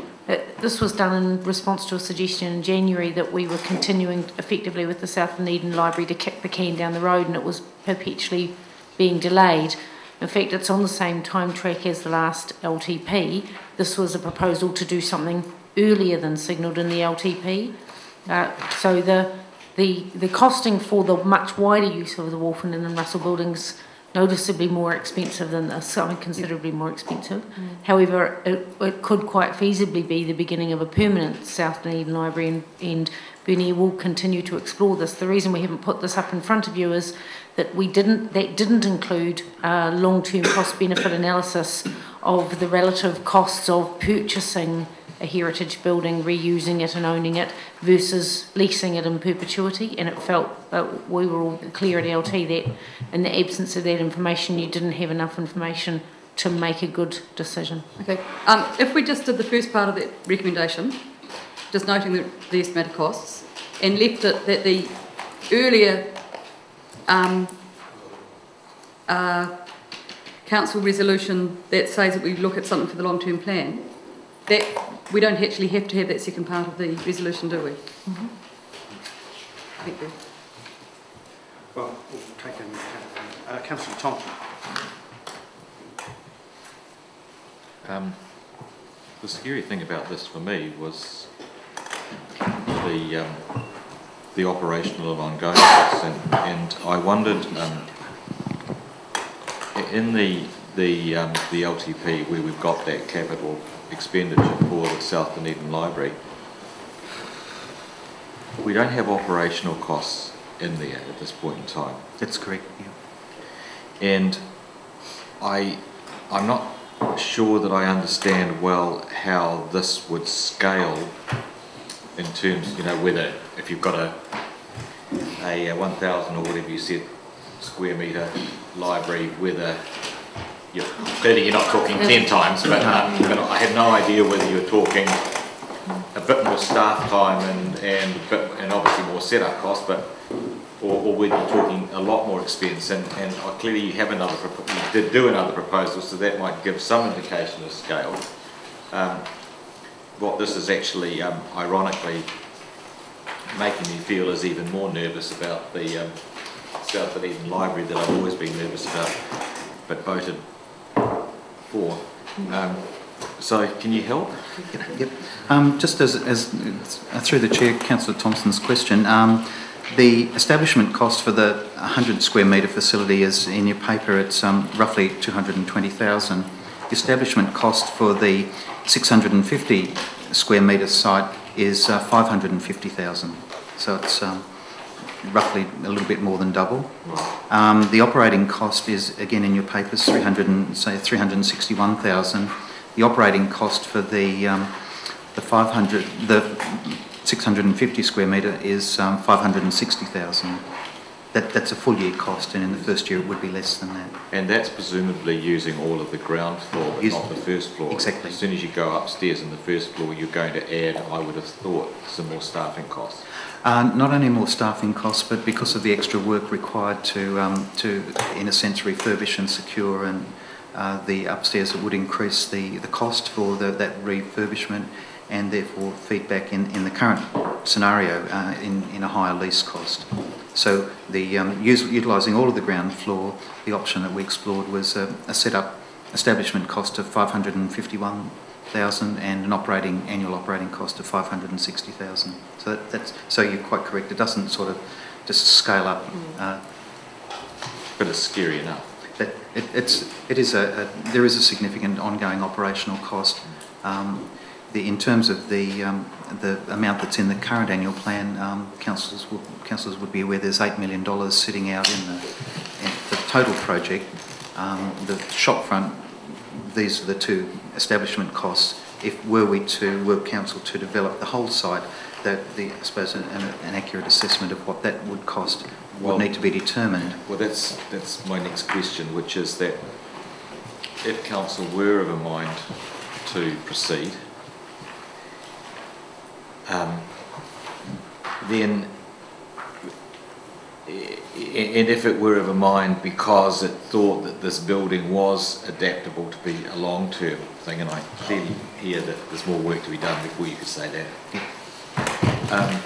You're no longer building a building, but you're doing a hell of a lot of alterations to a building. Yep.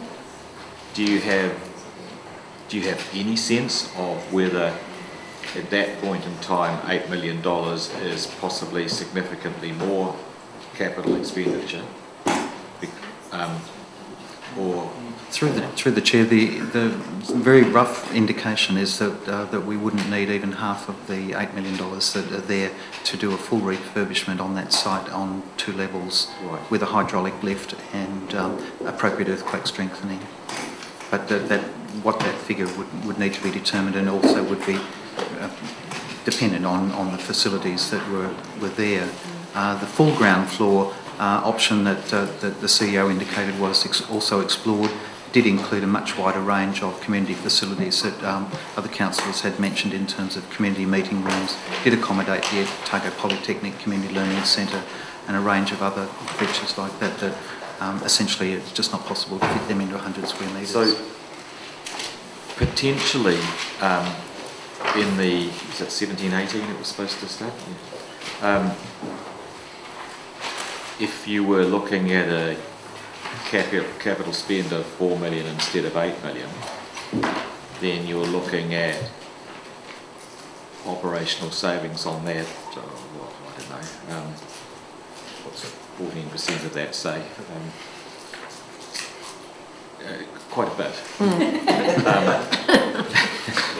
So I suppose I'm trying to get a sense of whether the savings on that capital expense out there might actually go a significant distance towards your operational expenses, and I don't know whether you have any sense of that.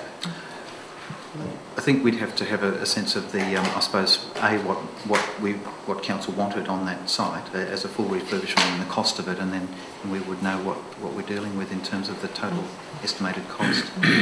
Last question. You're dealing with a private landlord, of course, who wants a tenant, and presumably if somebody one came along, we could spend some considerable amount of time and energy and cost sorting all this out, and then discover that it's not available anyway. So how do you have a plan to deal with that? Essentially, we were dependent on council's direction on this, and if council determined to, that it wished to proceed with a 100 square metre site, and through discussions with the owner, that wasn't a commercial proposition for him, then we would look at alternative locations to accommodate that 100 square metre that ticked other boxes in terms of what other longer term opportunities that site might present, and so we would essentially start looking for a site that could accommodate what we're initially starting with and any potential future development. So neither council nor the owner are locked in at this stage. Councillor Wiley. Thank you. Have you spoken with the South Dunedin Retailers Association and shared any of this with them and their thoughts? Through the chair, no, I haven't at this stage. I've had discussions sometime in the past with the South Dunedin Business Association, but I haven't had any recent discussions. But I'm aware that they are generally supportive of the development of the South Dunedin Community Complex. Okay. How do the rental rates compare with the Auburn and Russell building versus other rates around South Dunedin? Through the Chair, I'm probably not qualified to comment on that side of it, in that the City Property Manager was involved in that side of it, and I did more from the library facilities side of things. Okay, and I guess my follow-up question you won't be able to answer as well is the on 21.5 regarding the refurbishment, and was there an extent to which the landlord would go to through those costs? Sorry, I'll just... Second paragraph on 21.5.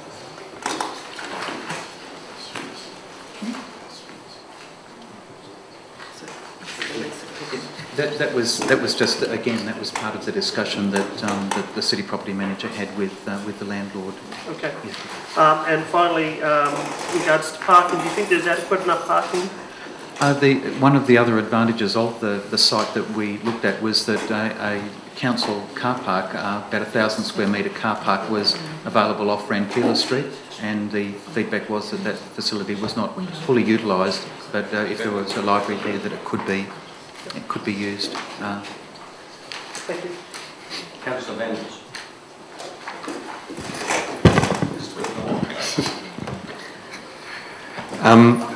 Hiding essentially behind this 100 square metre proposal is a 650 square metre proposal, a few details of which have just come out. Is the reason that you didn't propose 650 square metres as an option, is the main reason for that because you didn't think it was affordable or could fly? Bernie put it up to senior leadership team. He put both options up. The large one responds more to Resolution 1 and this one responds to Resolution 2.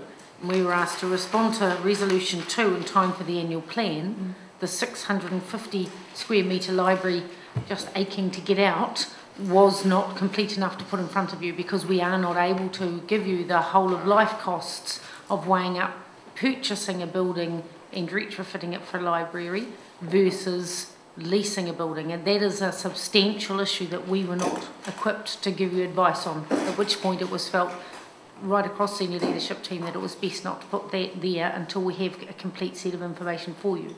Okay. In between those two options, was the option of leasing the whole building and subleasing the bits you don't want in the meantime or don't need in the meantime, perhaps to Otago Polytech or whoever, was the option of actually leasing the whole building and still only doing the 100 square metres and subleasing the rest? Was that looked at all? Through the Chair, no, we didn't explore that sort of nuance of that option, no. Okay, is that something which, I mean, I could imagine the landlord being quite keen on it. Is that something that you can look at going forward without any real costs involved? I mean, it's if it's Council's request for us to look at, we certainly can have a look at that. Yep. I'm not wanting to get reports or anything, but I'm just wondering. I mean, the sense that I get is that this building actually, in terms of the footprint that it has, is kind of ideal in a few ways. And if we can get in with an experimental, fairly low cost appreciation of what's going to happen, but have the option essentially of the whole lease, and we've got some other tenants to sort of cover that, I can't imagine that being too expensive either. That's certainly something we can look at in the next phase if that's Council's wish. Right. In the option that isn't offered, and I'm sorry I don't want to take too much time on this, but I remember going back quite a few years now. I think it was Opus that did an appraisal of the value of having a South Dunedin library. They highlighted that it would be a much better place to have as the hub for the book bus, and that there would be some savings in our operational costs here, that the operational costs of the South Dunedin Library would offset. is that something that's still anticipated? I know this is going back a few years now. This is, I think, 2007, I think we were looking at that. Through the Chair, certainly aware of that work that was done, and at that time one of the scenarios was that we could relocate one or even potentially both book buses. If we, in fact we still had 2 book buses, we could relocate them and their base would be South Dunedin. And part of that was, I suppose, ease of access to some of the other routes to the peninsula and the Taieri and so forth. And the other was the incredible difficulty of getting very large vehicles into a very small space on a 5 and 6 times a day, and the congestion that causes for the council garage. So it was intended that could potentially provide a solution, but in the scenarios that we've looked at for the Wolfenden and Russell building, we haven't included a book bus base nor relocating significant proportions of library staff teams to be based in South Dunedin. Okay. It's primarily a library to service the needs and community complex. But looking forward, would that property also lend itself with access from Wrinkler Street or wherever to book bus access? Potentially the book bus vehicle could drive down Rankeela Street, but it doesn't lend itself to garaging the facility there. Okay. And that therein lies sort of an additional problem. Okay, so CEO Bidrose has quite clearly outlined that there simply wasn't enough information around the 650 square metre option to be brought to us. I'm wondering which way I should vote so that I don't exclude that 650 square metre option coming up with more information in hopefully the not too distant future. I mean, you've costed it at 550 for establishment and 560,000 for annual. Yes.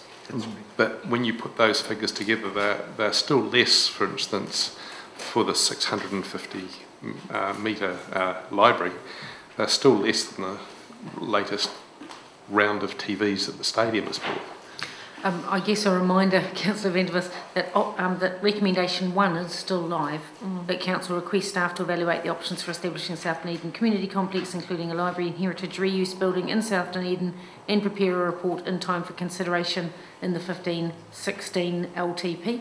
So, and I think the plan is to reiterate that in a motion now, that you still want that done. So nothing in the recommendation is going to compromise that potential, it still sits? No, absolutely not. Can hold that thought, because there's a motion coming and I'm not sure it's absolutely the same as the recommendation, but we can then try and incorporate your concerns into that if that's appropriate. Thank you. Councillor Lord. Through the Chair, I don't know that Bernie is the right person to ask, so I'll ask the CEO, but do we by any chance own the building that was the old Salvation Army in South Dunedin? The packed building, is it? I believe we may have an option. That's correct. Yeah, I can't tell off the top of my head. But I don't think we own it at the moment, but we have the first right to purchase or something like that. That's correct. Thank you. Yeah, I think that is right. I'm just wondering, would that, I mean, I'm mindful of the costs and all those sort of things too, but I think, would that be an option to It would also be explored for the long-term plan. Yeah, I just wondered, yeah. Great. Councillor Peake. Thank you. Bernie, thanks very much for this report, and even though I feel like we're in a kind of a heads-up, thinking out loud kind of dream session about, given it's kind of 2 years away at least before we get cracking with this, and most of my questions have been answered anyway in terms of capacity. What I just wondered in terms of 21.3 about the summary costs and that, whether, given that the facilities for internet, for the learning and the use are crossed out in the Wolfenden and Russell option, does the cost of the IT equipment, was that for the library? Was that going to do the public facilities as well? Through the chair, the IT equipment was really to operate the library computer system for lending and returning books and the catalogue and so forth, and also the proposal for the 100 square metre facility did include using it as a council service centre, so it would include council service centre facilities, but not the free public internet, which is a separate cost, but is included in the larger facility that was referred to in the operating costs quoted. Thank you. Councillor Carroll. I wasn't here earlier, so I apologise if this seems to be a question that's already been previously canvassed, but has there been any looking into other hall, community room facilities available in South Dunedin? I'm presuming from what I'm hearing that some of the proposal here is to provide community rooms for people to borrow or use or something, and it's, to me, that's a sort of a serious concern if what we're doing is producing a new room when there's people desperate to hire out rooms and hall spaces and things in South Dunedin, and all it's doing is potentially sucking away some people who might otherwise be wanting to share their current facilities with people and already have halls and rooms and things. Are we intending to have a look at what else is around in the way of those sorts of things if we're providing meeting rooms and other things like that? Or am I misinterpreting what we might be thinking of doing? Through the chair, several years ago we did certainly investigate very seriously another site which was further down toward the St Kilda end of that area as a potential site, just for information, and that certainly had space for community meeting facilities and so forth. But and in terms of the current investigation, we did in a very introductory way try and scope what other facilities might be available that could be potentially used for a South Dunedin community complex. However, we only really looked at the Wolfen and Russell one in the most detail because it ticked more boxes than any of the others metaphorically. And sorry, I wasn't asking whether there were other places that could be used for a South Dunedin community complex. I was asking whether there is other buildings that are currently being used for meeting rooms and things that would fulfil that need rather than the council providing them as part of a sort of conflated idea that a library is one thing and the meeting rooms is another. There might be already enough meeting rooms in South Dunedin or whatever. That was the... Through the chair, I'd suggest that that's part of the next stage, working with community development and liaising with stakeholders about what the current assets are in the area and the demand for them and how this new facility might complement them or fit in. Can I just answer that a little too? I've been involved with some conversations where community groups have been asking for the opportunity to use facilities that they currently, that would enable activities that currently can't happen or don't happen. So it's not that there are people having meetings elsewhere that they might switch these. Some of the activities that might be around the social sector trial or other things are activities that currently people find difficulty having at all because they either can't afford to pay or there isn't the impression is anyway there isn't the places to have them. That's my impression rather than trying to attract activities that are already happening into a different place. Just a good look at it. Yeah, absolutely. Because as much as anything, it would appear to me that we need to ascertain need before we determine what we might provide. Councillor McTavish. My question is actually, it's just for the chief, and it's actually, it's more about LTP budgeting, and that is it historic practice that we put into a budget, a capital expenditure project without budgeting the OPEX that's associated with it? And if that's the case, can we change that? Look, it has happened on occasions in the past, and in my view, it's an appalling practice.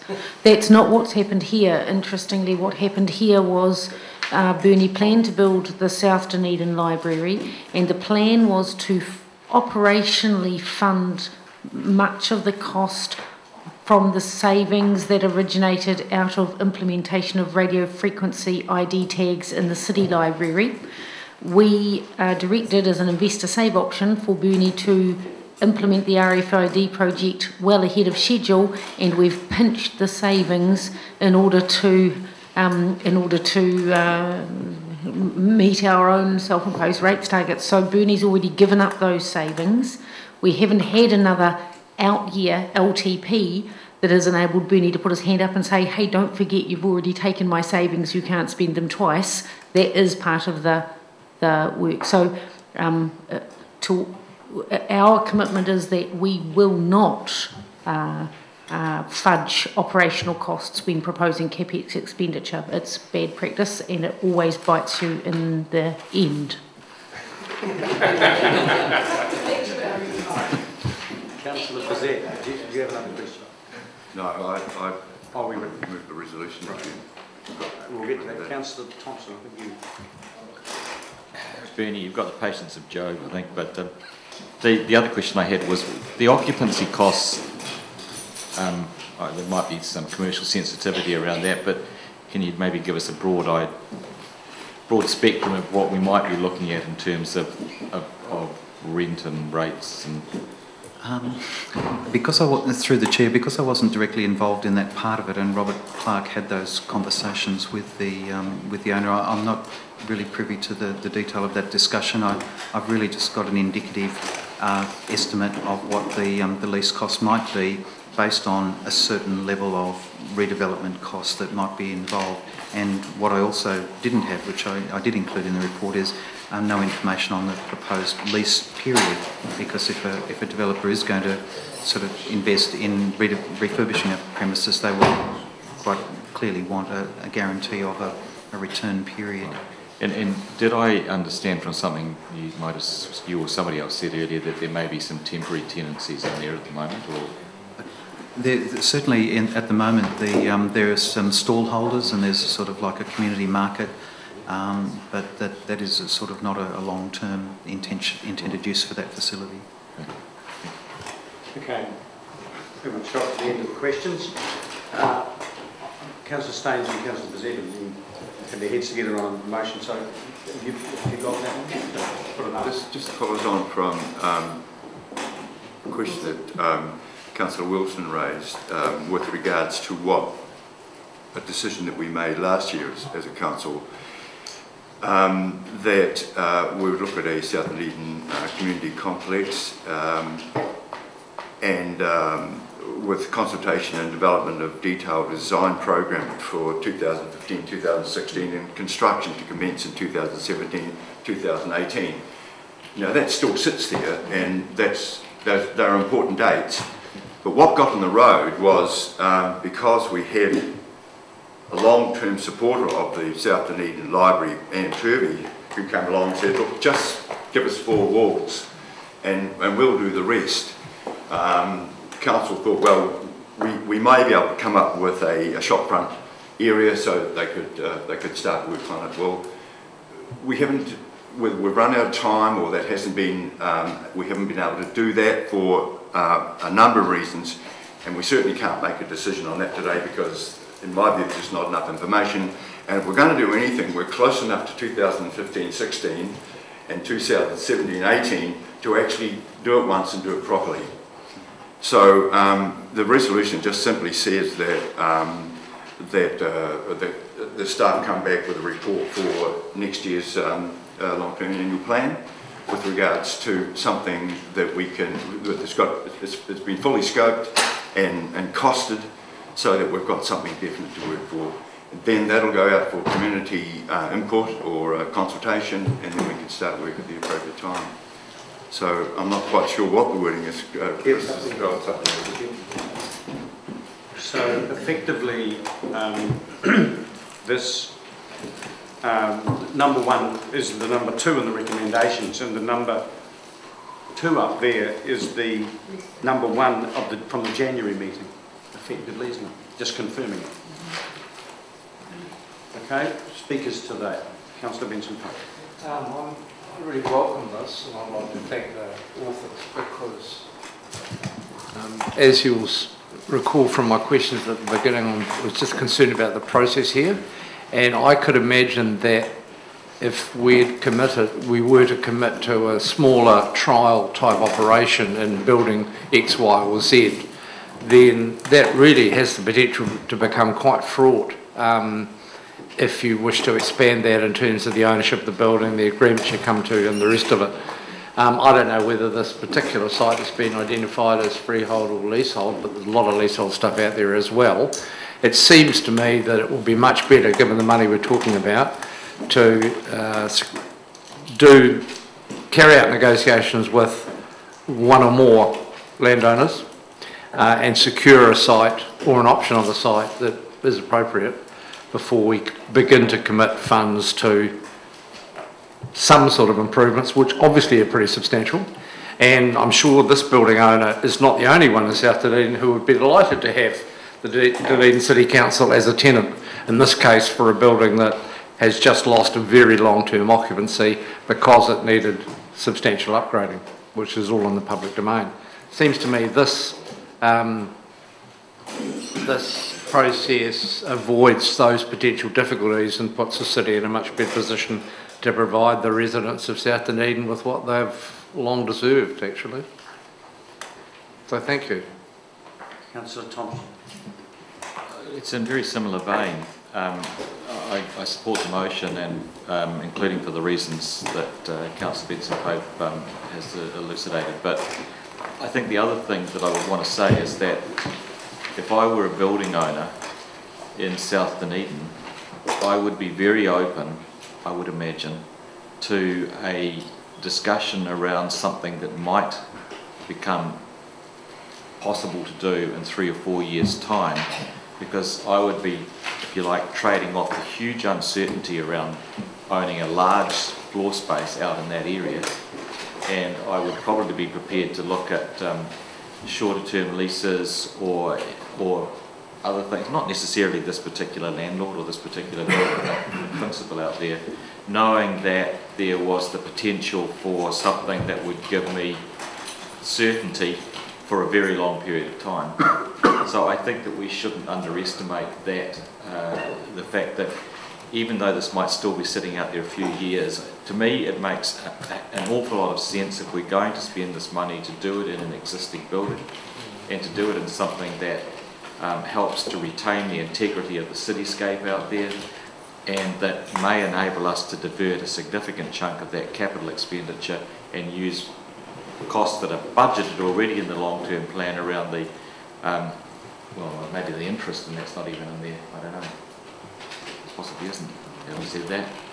But anyway, to know that we would have less costs going forward on that debt that could actually offset a significant chunk of the ongoing operational cost, I would feel an awful lot more positive about that than I do about the concept of an $8 million new build somewhere out there and then still finding all the money to start. Councillor Staines. I have to admit that I was very disappointed that the option of a shopfront library wasn't viable, but the work that's been done by Bernie and his team clearly show that it isn't, and so I guess what that says is that we don't have the option of doing something early for South Dunedin.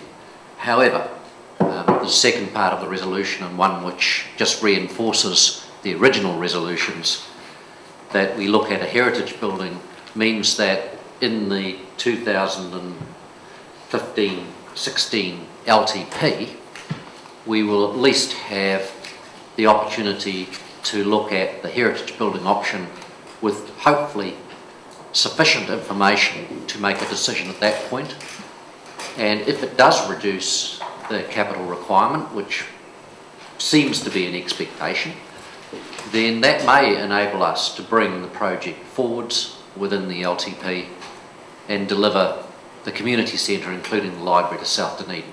So I guess it's a little bit of good and bad. The bad part, a temporary shop front just isn't going to be possible. But we have done some work that to me seems to indicate that the heritage building option might well be a good way to go, and if we can get that work completed, then it might be something we can look forward to in our LTP. Councillor Wiley. I'm going to share similar thoughts on that. The only fear that I have is that for those sitting around the table in 2020-21 that they're not still debating this or discussing this. So South Dunedin, I think, really needs to deserve something, but I would agree with Councillor Staines that we need to also consider a viable option and something that really does meet budgets and fulfills the requirements. Councillor Vanders. The 100 square metre pop-up, whatever, library, really I didn't think was serious. To me it was just a putting a toe in the water when I believe we already have a strong mandate to actually get into the information and community swim in South Dunedin. There has been, from my feedback, always strong support for a community hub come library in South Dunedin. We have spent extraordinary amounts of money on an awful lot of other things in the meantime, which I don't believe really had a similar priority.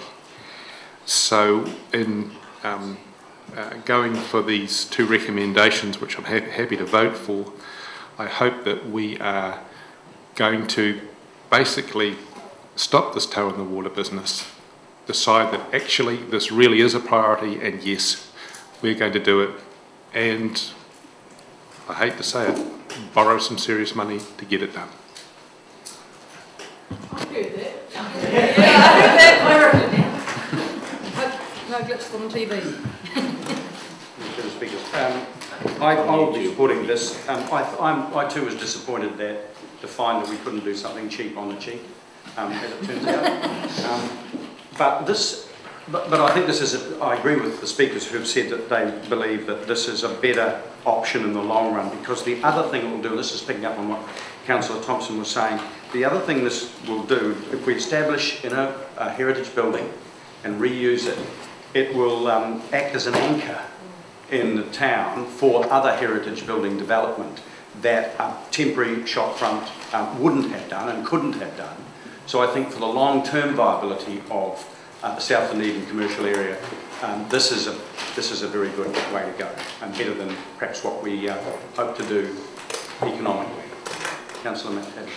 Well, I just wanted to just touch on the fact that the work that Bernie and the team have put in to date, I don't think in any way is wasted. I think it's a really good first step, and the engagement that Bernie and the team have done with some of those key stakeholders, and some of the conversations that have been generated as a result. Just looking through some of the submissions, for example, we've had approaches from MSD and various different other groups that we may not otherwise have got at this point had we not initiated this conversation. So I think Bernie is to be complimented on the quality of that engagement to date, and yeah, I think it bodes well for this project going forward that that we do have such interest at such an early stage. Thank you, Councillor. Okay, I'm going to. Does anybody want me to put them separately? No appetite for that. Right, I'll put them together. All those in favour, please say aye. Aye. Against? Carried. Thank you. Now, we've moved through the agenda and we've covered all the topics, all the agenda items that we can up to this point. As you'll be aware, the public transport agenda item will be dealt with at 9 o'clock tomorrow. The economic development one is for Friday, and the development contributions tomorrow. And the landfill tomorrow. So there's those agenda items that you'll see on the agenda that we haven't got, but we will now move on to the decision sheet, and we'll work through as much of that as we can get done before 5. We need to start on page 14, and the reason for that is that up till then, you'll note the two columns to look for to find out what we're talking about, if we can figure it out, is the department name and topic name. And you'll see that everything up to 14 is aquatic services, and the staff member relating to that is not available at the moment. So we'll move on halfway down page 14. You'll see the department name changes to City Development, submission number 100785. We'll start there and we'll work through, and I'll let Jenny explain precisely. She's done it more times than I have, and so she can explain precisely how we're going to work through. So the concept with the decision sheet is that in the decision sheet we have included every submission, every issue raised in every submission, and as we work through each one you're making a decision.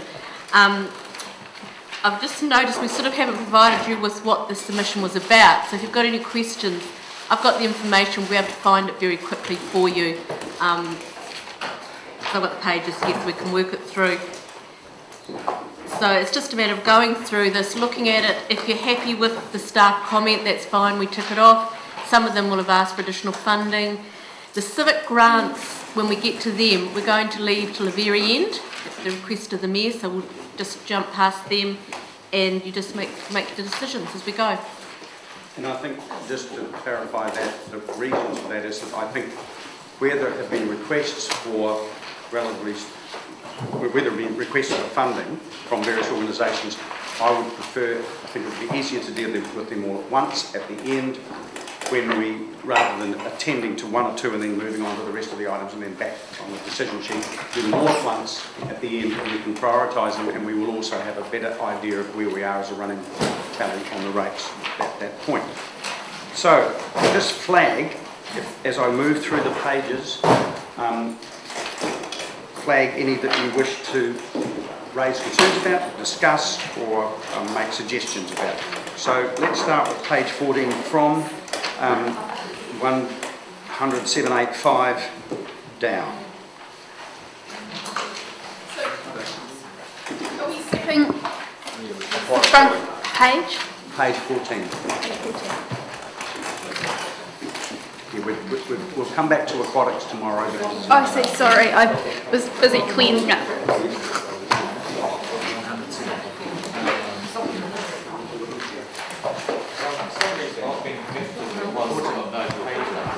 Oh. Down the right-hand bottom corner. As God is my witness. Oh, there's a reason for that. It's not God, Richard, he's not God. He can't spell dog. Agnostic. Dyslexic.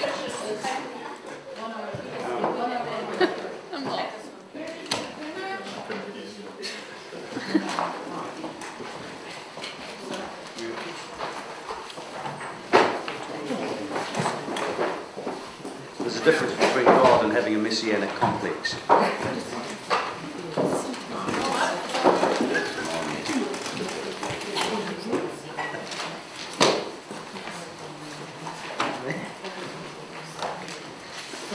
Right, so is there anything, now that we've found the page or the number, and or the number, anything on page 14?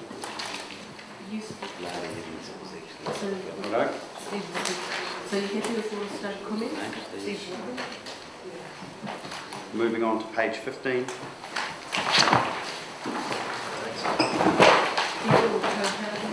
That's, no, you said it about co-housing. Excuse me, we have some comments and we go to the motions and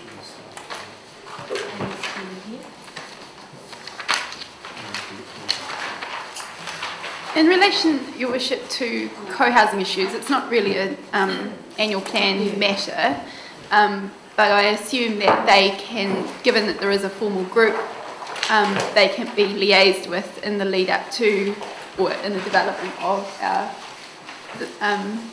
Anna, would you like to come and address that issue? My take on it is that the response from staff has been very positive with regard to gaining their input for the development of 2GP. Yeah, through the chair, I believe that some from my team have already met with the co-housing group, is my understanding, but certainly we would continue to have discussions with them. And in relation, it may have been the meeting that Paul came to that they asked with me. So in terms of having a single point of contact for this group, has that been progressed? No, it hasn't actually. That's a good point. It would be good to give them a single point of contact. They did want one around their planning issues. If you can have a chat to amongst your team for who that might best be. It's just, catch up with me afterwards. I was pretty keen to meet with them too, actually, at their next get-together, so. Yeah. Thank you. Your Worship, I understand that they commented on the district plan, but the other part, and I can't find it here because I'm too slow, but is on the development contributions policy. And we're not going to deal with that part at the moment, are we? I imagine that will come up on the topic at some point. Okay, so I think that was the only plan issue that they did come to us about. And their social housing offer as well. They also brought a social housing issue to the table and said that they wish to have some dialogue with our property department around as long as it wasn't Abbeyfield.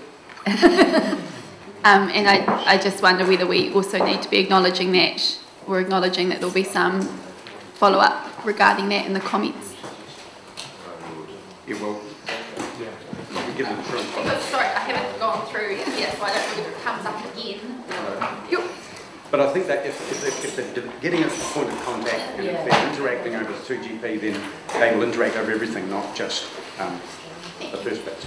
Your Worship, I'm just going to say where I'm at this. I haven't got my head around this. I haven't actually transcribed my notes from here to here, from my folders. I'm not sure that anyone is actually in the position yet to be doing this, and whether we'd be better spending the next hour getting to a position as in break now and actually start this after the next lot of reports. I personally would like to have some time to be able to transcribe, because I wasn't expecting to be doing this today, and I don't know if anyone else is in that position, but I think we're ahead of time and I would welcome that opportunity.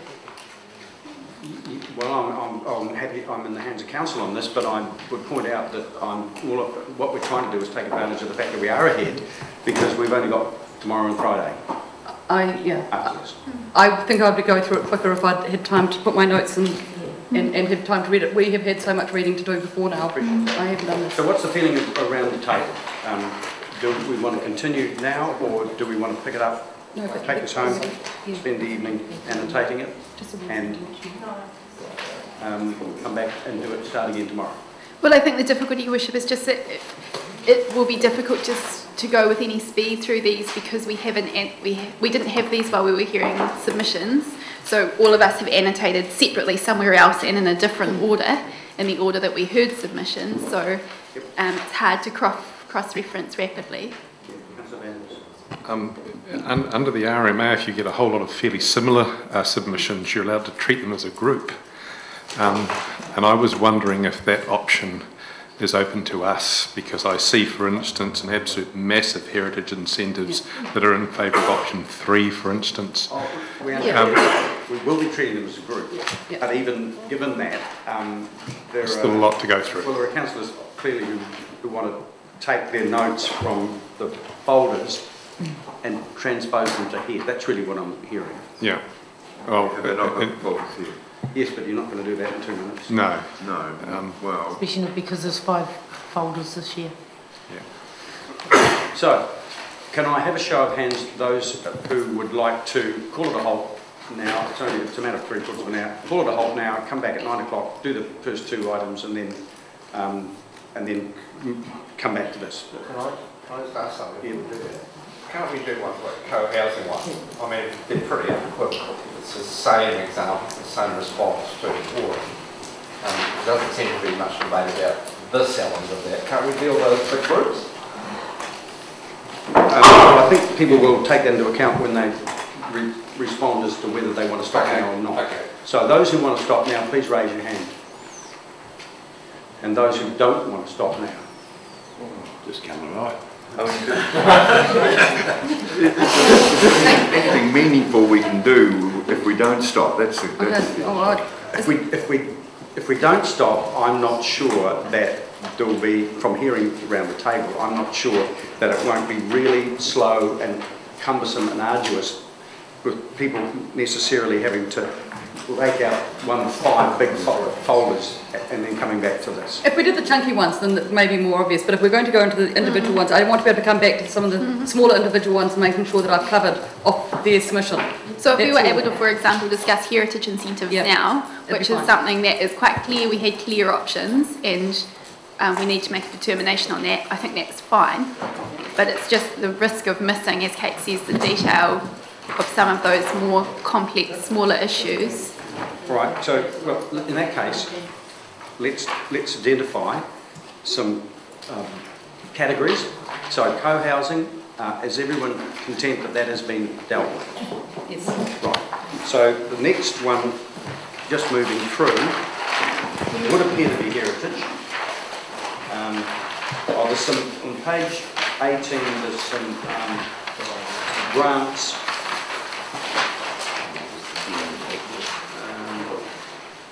There's some grant applications by the look of it.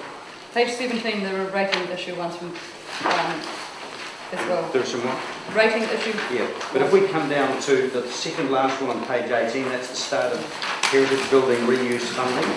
So if we came to there and moved across, saw how far that took us. Let's just resolve the option in that one. We welcome Dr. Hazelton. So that goes right through.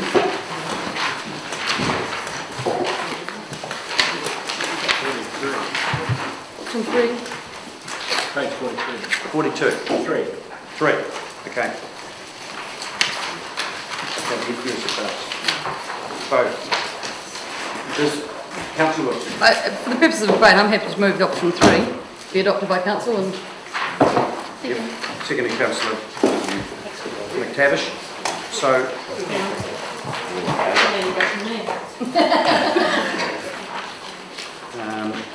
let's get moving. Wilson, secondly, Councillor McTavish.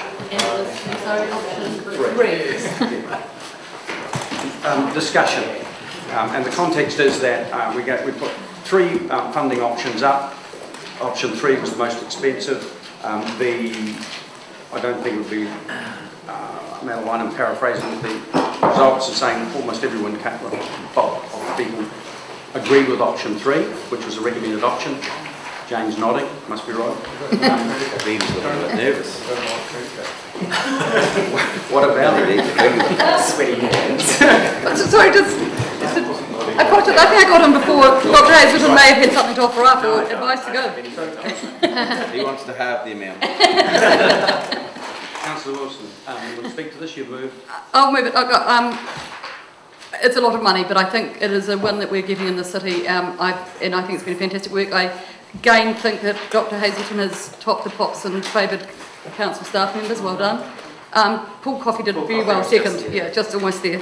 But not that it's competition. But it's a fantastic project, and I have to say that the very nice and heartwarming comments about the support that is given from the people actually in the industry in the submissions were fantastic. It made us feel like I think that we were doing an okay job actually as a council. So I'm going to support it. I think it's really exciting for future for Dunedin. Yeah. Right, so other speakers. Yep. Councillor Benson. Well, I'd just like to add my congratulations to the people round the table, and more importantly, the people in Dunedin, our staff and owners who have caused what's a sea change really in attitudes.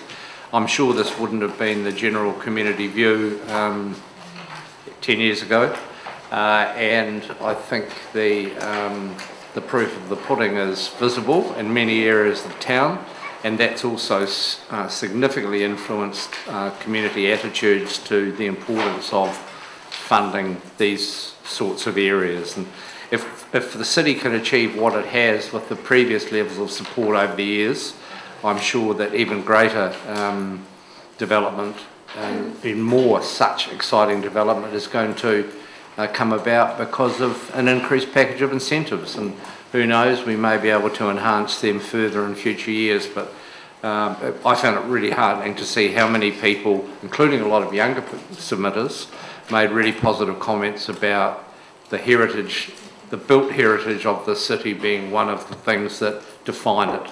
And I think that's a very positive attitude to identify in the community. The only other comment I would make related to the comment I made about the submission form yesterday, I think it's a really positive thing to identify a limited number of things that you really specifically want to get good feedback on. It's not without its downside, obviously, but there certainly was no downside here because it triggered an overwhelming response to this, the council's preferred position. So I think that's a very good outcome in terms of this budget. Okay. Any further speakers to this? Councillor Banks. On the issue of identifying a limited number of things to get feedback on, I was a little bit concerned at the choices that were put up, and I think also, despite the very strong option 3 return on heritage, we need to take into account that it was identified on the form, it was top of the list, and that of course people who are keen about heritage are therefore triggered, if you like, into responding, and the response is actually something that I expect, that I'm not convinced that it would have been that different 10 years ago, certainly not as strong, but when you identify a limited number of things to get feedback on, then that's what you're going to get your feedback on. I'm just sorry that, for instance, we got feedback on, say, ethical Waipori investment instead of feedback on a South Dunedin library. To me, the feedback on the ethics of investment are pretty obvious and very personal to a lot of people, but feedback on South Dunedin Library would have been generally more helpful in terms of decision making, and would have actually probably had more effect as well.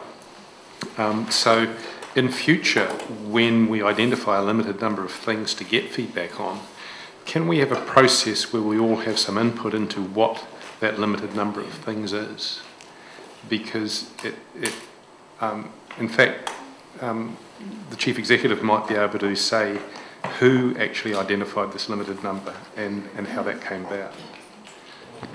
We did go through it with the council, so we did say, look, we'll pull this one out. Do you want this one pulled out as a separate item? So we did have that conversation through the January meetings. I guess the issue is they came up piecemeal through that process, and so what you didn't see was, okay, here's the set prior to it being sent out, because of course we take it all. Oh, you did? You saw the draft? We saw the draft summary document, which came to council for approval. Yeah, I wasn't aware of a extended list that we could then choose some from. What I was aware of was essentially a fait accompli that sort of arrived in the way that you suggested. But we did have to approve it. Yeah. Oh, of course. And resolutions were passed in the fact to seek feedback. We could have changed it. No, Jane's saying she didn't choose them. No, resolutions were passed. Council resolutions that they would be specifically consulted on. Okay. Wasn't aware of that, but thank you. Back to this one. Are there any further speakers on the motion in front of us?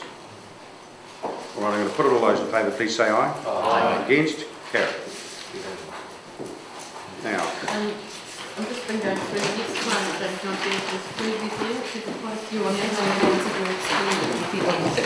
that. Your Worship, just while Glenn's here, there are a few other heritage-related questions that came up,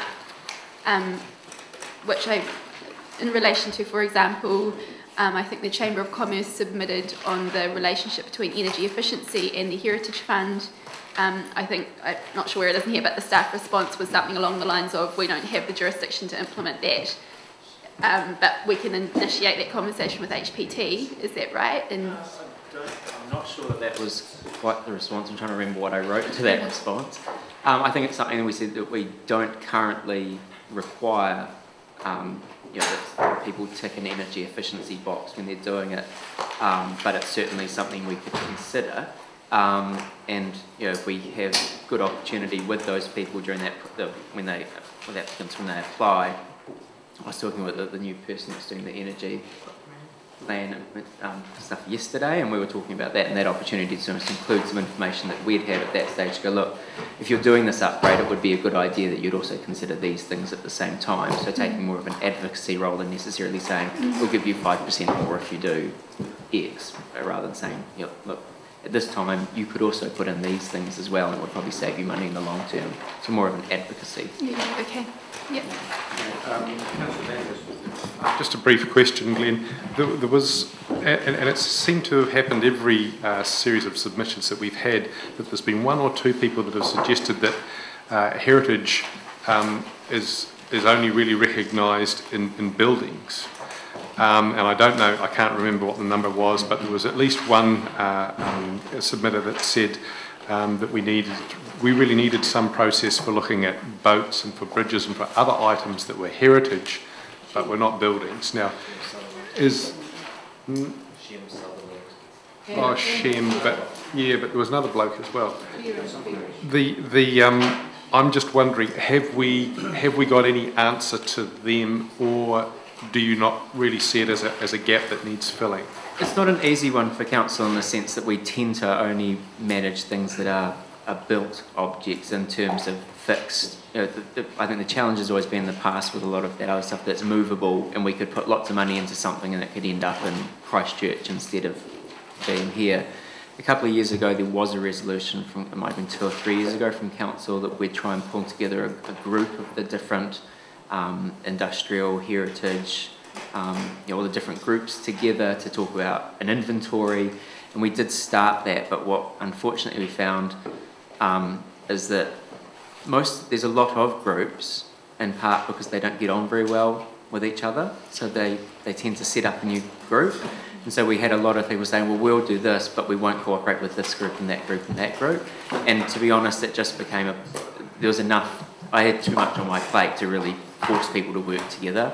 Right. So I think there is still a need for something like that, but I'm not sure that it's necessarily council's role to push people to cooperate. Thank you. Now, can I suggest that, and coming back to Councillor Tabbert, in raising that, did you have a particular submission in mind? Because well, I did, and Neville found it for me. It was the Otago Chamber of Commerce submission, but I get the sense that perhaps it may be an action within the energy plan is perhaps a more appropriate place to raise it, and maybe that could be flagged in the response. And I think the other thing that I would caution is that at the same time as we're submitting to government, asking them under the earthquake strengthening proposals to separate out the triggering of fire and disability access from strengthening, to then add in things that you require at the same time and make that building more expensive to refurbish. Yeah, some problems. Sorry, I was referring to the advocacy work that that. Glenn was referring to in terms of an action. Yeah. Yep. What is it, Jenny, did you have? Well, there's food resilience, which is, unless you want to keep on your response, there's food resilience on page 67. Quite a few of them. You're starting down third from the bottom, page 67. Food resilience.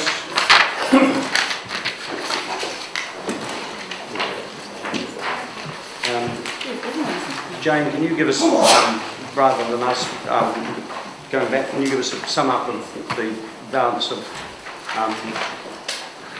comments on food resilience? I haven't analysed those ones, right? So, there's Maria here. Sorry? She's on the way.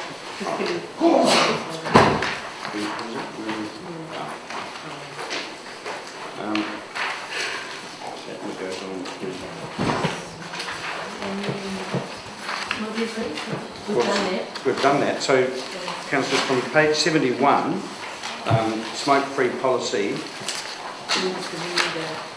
that's that bottom of, we've done that, so you can cross those off, I assume. Oh, you mean change it based on the resolution? Yeah. I think we've also dealt, Your Worship, with all of the energy plan and energy investor save ones, have we? Which are page 64 and 65. I'm assuming that we don't have to confirm anything which is already in the budget. It's just the case that it will, so the energy investor save, for example, it remains in the budget unless we move to remove it from the budget. So from page 64, the second one down, over to page 67, about halfway down, is energy plan. So we've dealt with this. Yeah, I think we've dealt with it. Yeah.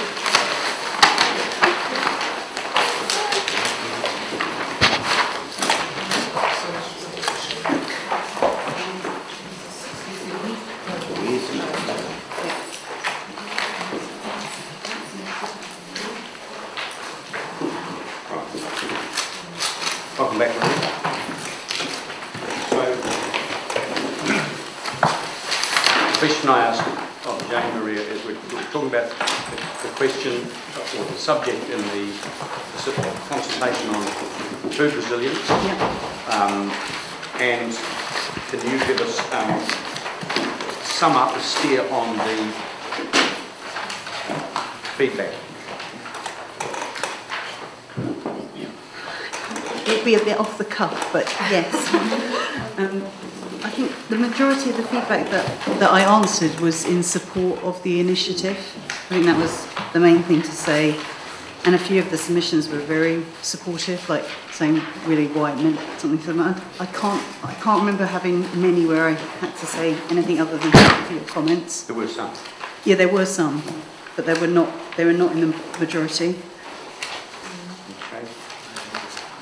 I would really just incidentally down here where it says the recommendation is to thank somebody for their comments, and the comment is that no comments have been made. Oh, we will correct that. When the staff, some of the submissions didn't get a comment from staff, so as we go through and respond, we will put an appropriate comment in based on decisions made. So I'm not sure that we need to have any resolution on here on it, but if anyone wants to move in, they can. But just noting that we're happy with the response, I take it. Were we confirming the $22,000 for this project? Is that what, do you need a motion? Is that what we need? Oh, it's already in the budget, is that right, Jane? So you don't need a motion? Don't need to, okay, thank you. Okay. So we just...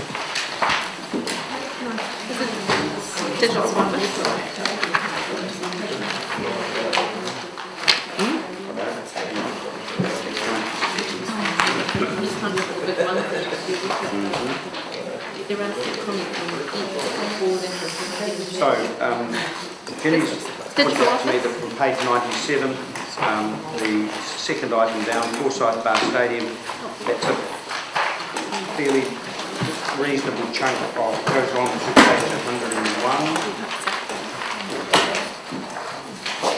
I'm not sure that we need, does anyone want to raise anything about that? I'm not sure we need to move anything, but...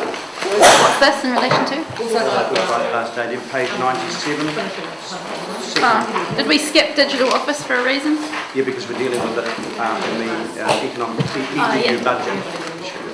Yeah. No, that's true. Yeah, sorry, we've got the report, haven't we? Yeah. So any comments, changes, concerns?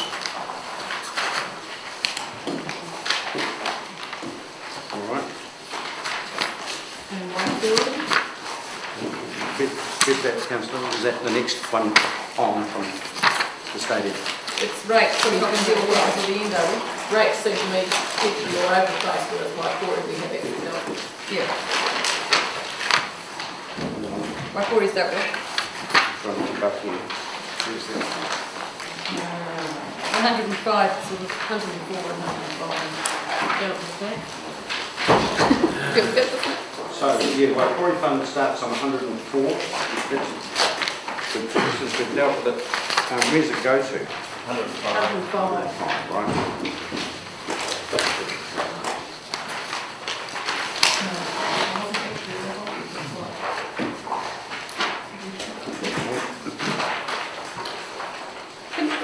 On the 874, which is down the bottom of page 105, I think we should note there that any member of any ratepayer or resident will also have the chance to consider representation, usually at a review, during a review period. They can fit in, it's not just a council decision. Through electoral, whatever it's called. The Local Government Commission. Yeah. We're due to have one this... Yes, I think we did, because we didn't do one last time. Yes. Have we funded that for a year, at any particular year of this training? And Sandy's not here to ask. No. It is something we need to put in, and I think it's a really interesting submission, in that we do need to make sure that we fund it properly. Having been on that representation review committee probably about 12 years ago, when we were put up late and with no funding to do any work, it was an appalling process. I think it's more like 16 years ago. We'll make sure. Yeah, can we just make sure that it actually is in... Well, it'll come back to you in the LTP, but yeah, we'll make sure. Yeah. Your Worship, those 2 pages can't possibly be all there was anything like this.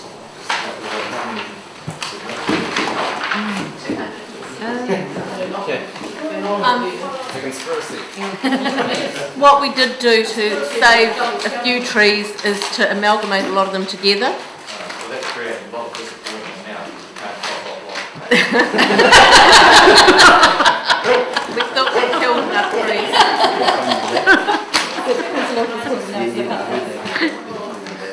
Quite boring.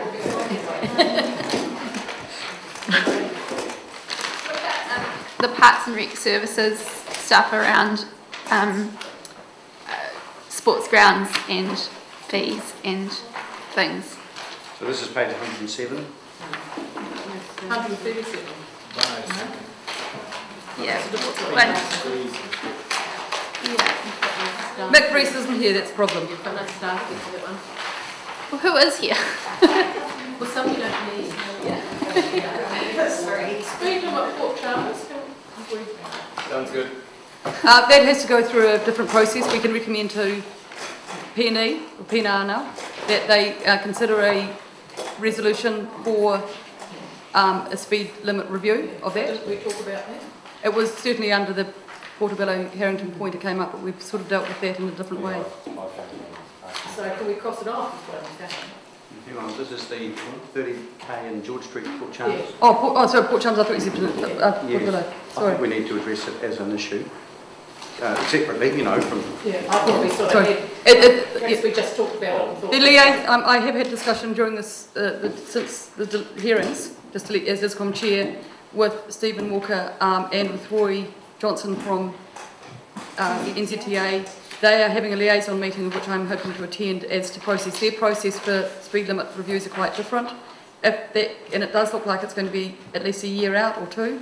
If we are thinking that we want to have a speed limit in there for the next cruise ship season, it would appear that we'd have to put for $5,800 or whatever it was in there to do a temporary one, because NZTA processes probably won't be ready for it to happen otherwise. Why? Because their processes are different, and they... It would be nice. Ours is a torturous process anyway, but theirs is different. They're waiting for... And I can't recall the detail. Can we ask for them to come and outline their process to us or something? Right. It is gone?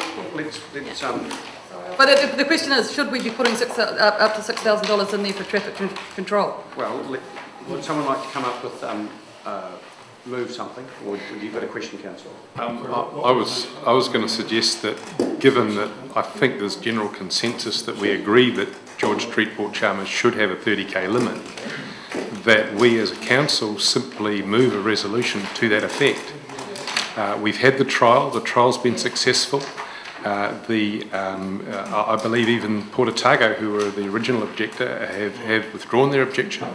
We have a situation where all the submission that and feedback that I've seen is in support of the 30k limit. How would we feel if someone gets bowled off their bike in George Street because a truck was doing 55 k's instead of the 30 that it should be? Just a minute. The advice, rather than waste our energy here, the advice from staff is that this is a productive conversation to have, but we need the relevant staff here to feedback what the implications are. So we'll get them in quickly. Put it on hold. Put it on hold, and then we'll deal with it in a more. Well, I'm just wondering, in that context, given that we have the only staff member that we have here who can answer specific questions is Maria, whether or not we deal with issues pertaining to corporate policy. Otherwise, we're just going to have an unproductive conversation for 20 minutes. Rapidly heading in that direction anyway. Oh, well, Rebecca's here as well.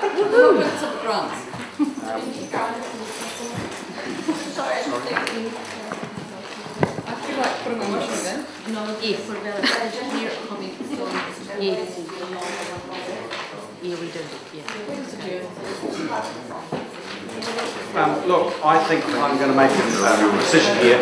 We, by haphazardly, with the best intentions, moving through the decision sheet when we don't know what staff to ask for is not going to get us very far. So I think we'll call the meeting to a halt now. We've crossed off, to the satisfaction of Councillor Thompson, a considerable number of pages in the last week. Not as many as it would have made him feel better about, but we've done reasonably well. But we're not going to. It's the law of diminishing returns now, and with the staff not here. So, and Councillor Vandervis has finished his muesli, so very much it. So, the chair. That's right. His own reminders thing. Anyway, 9 o'clock in the morning.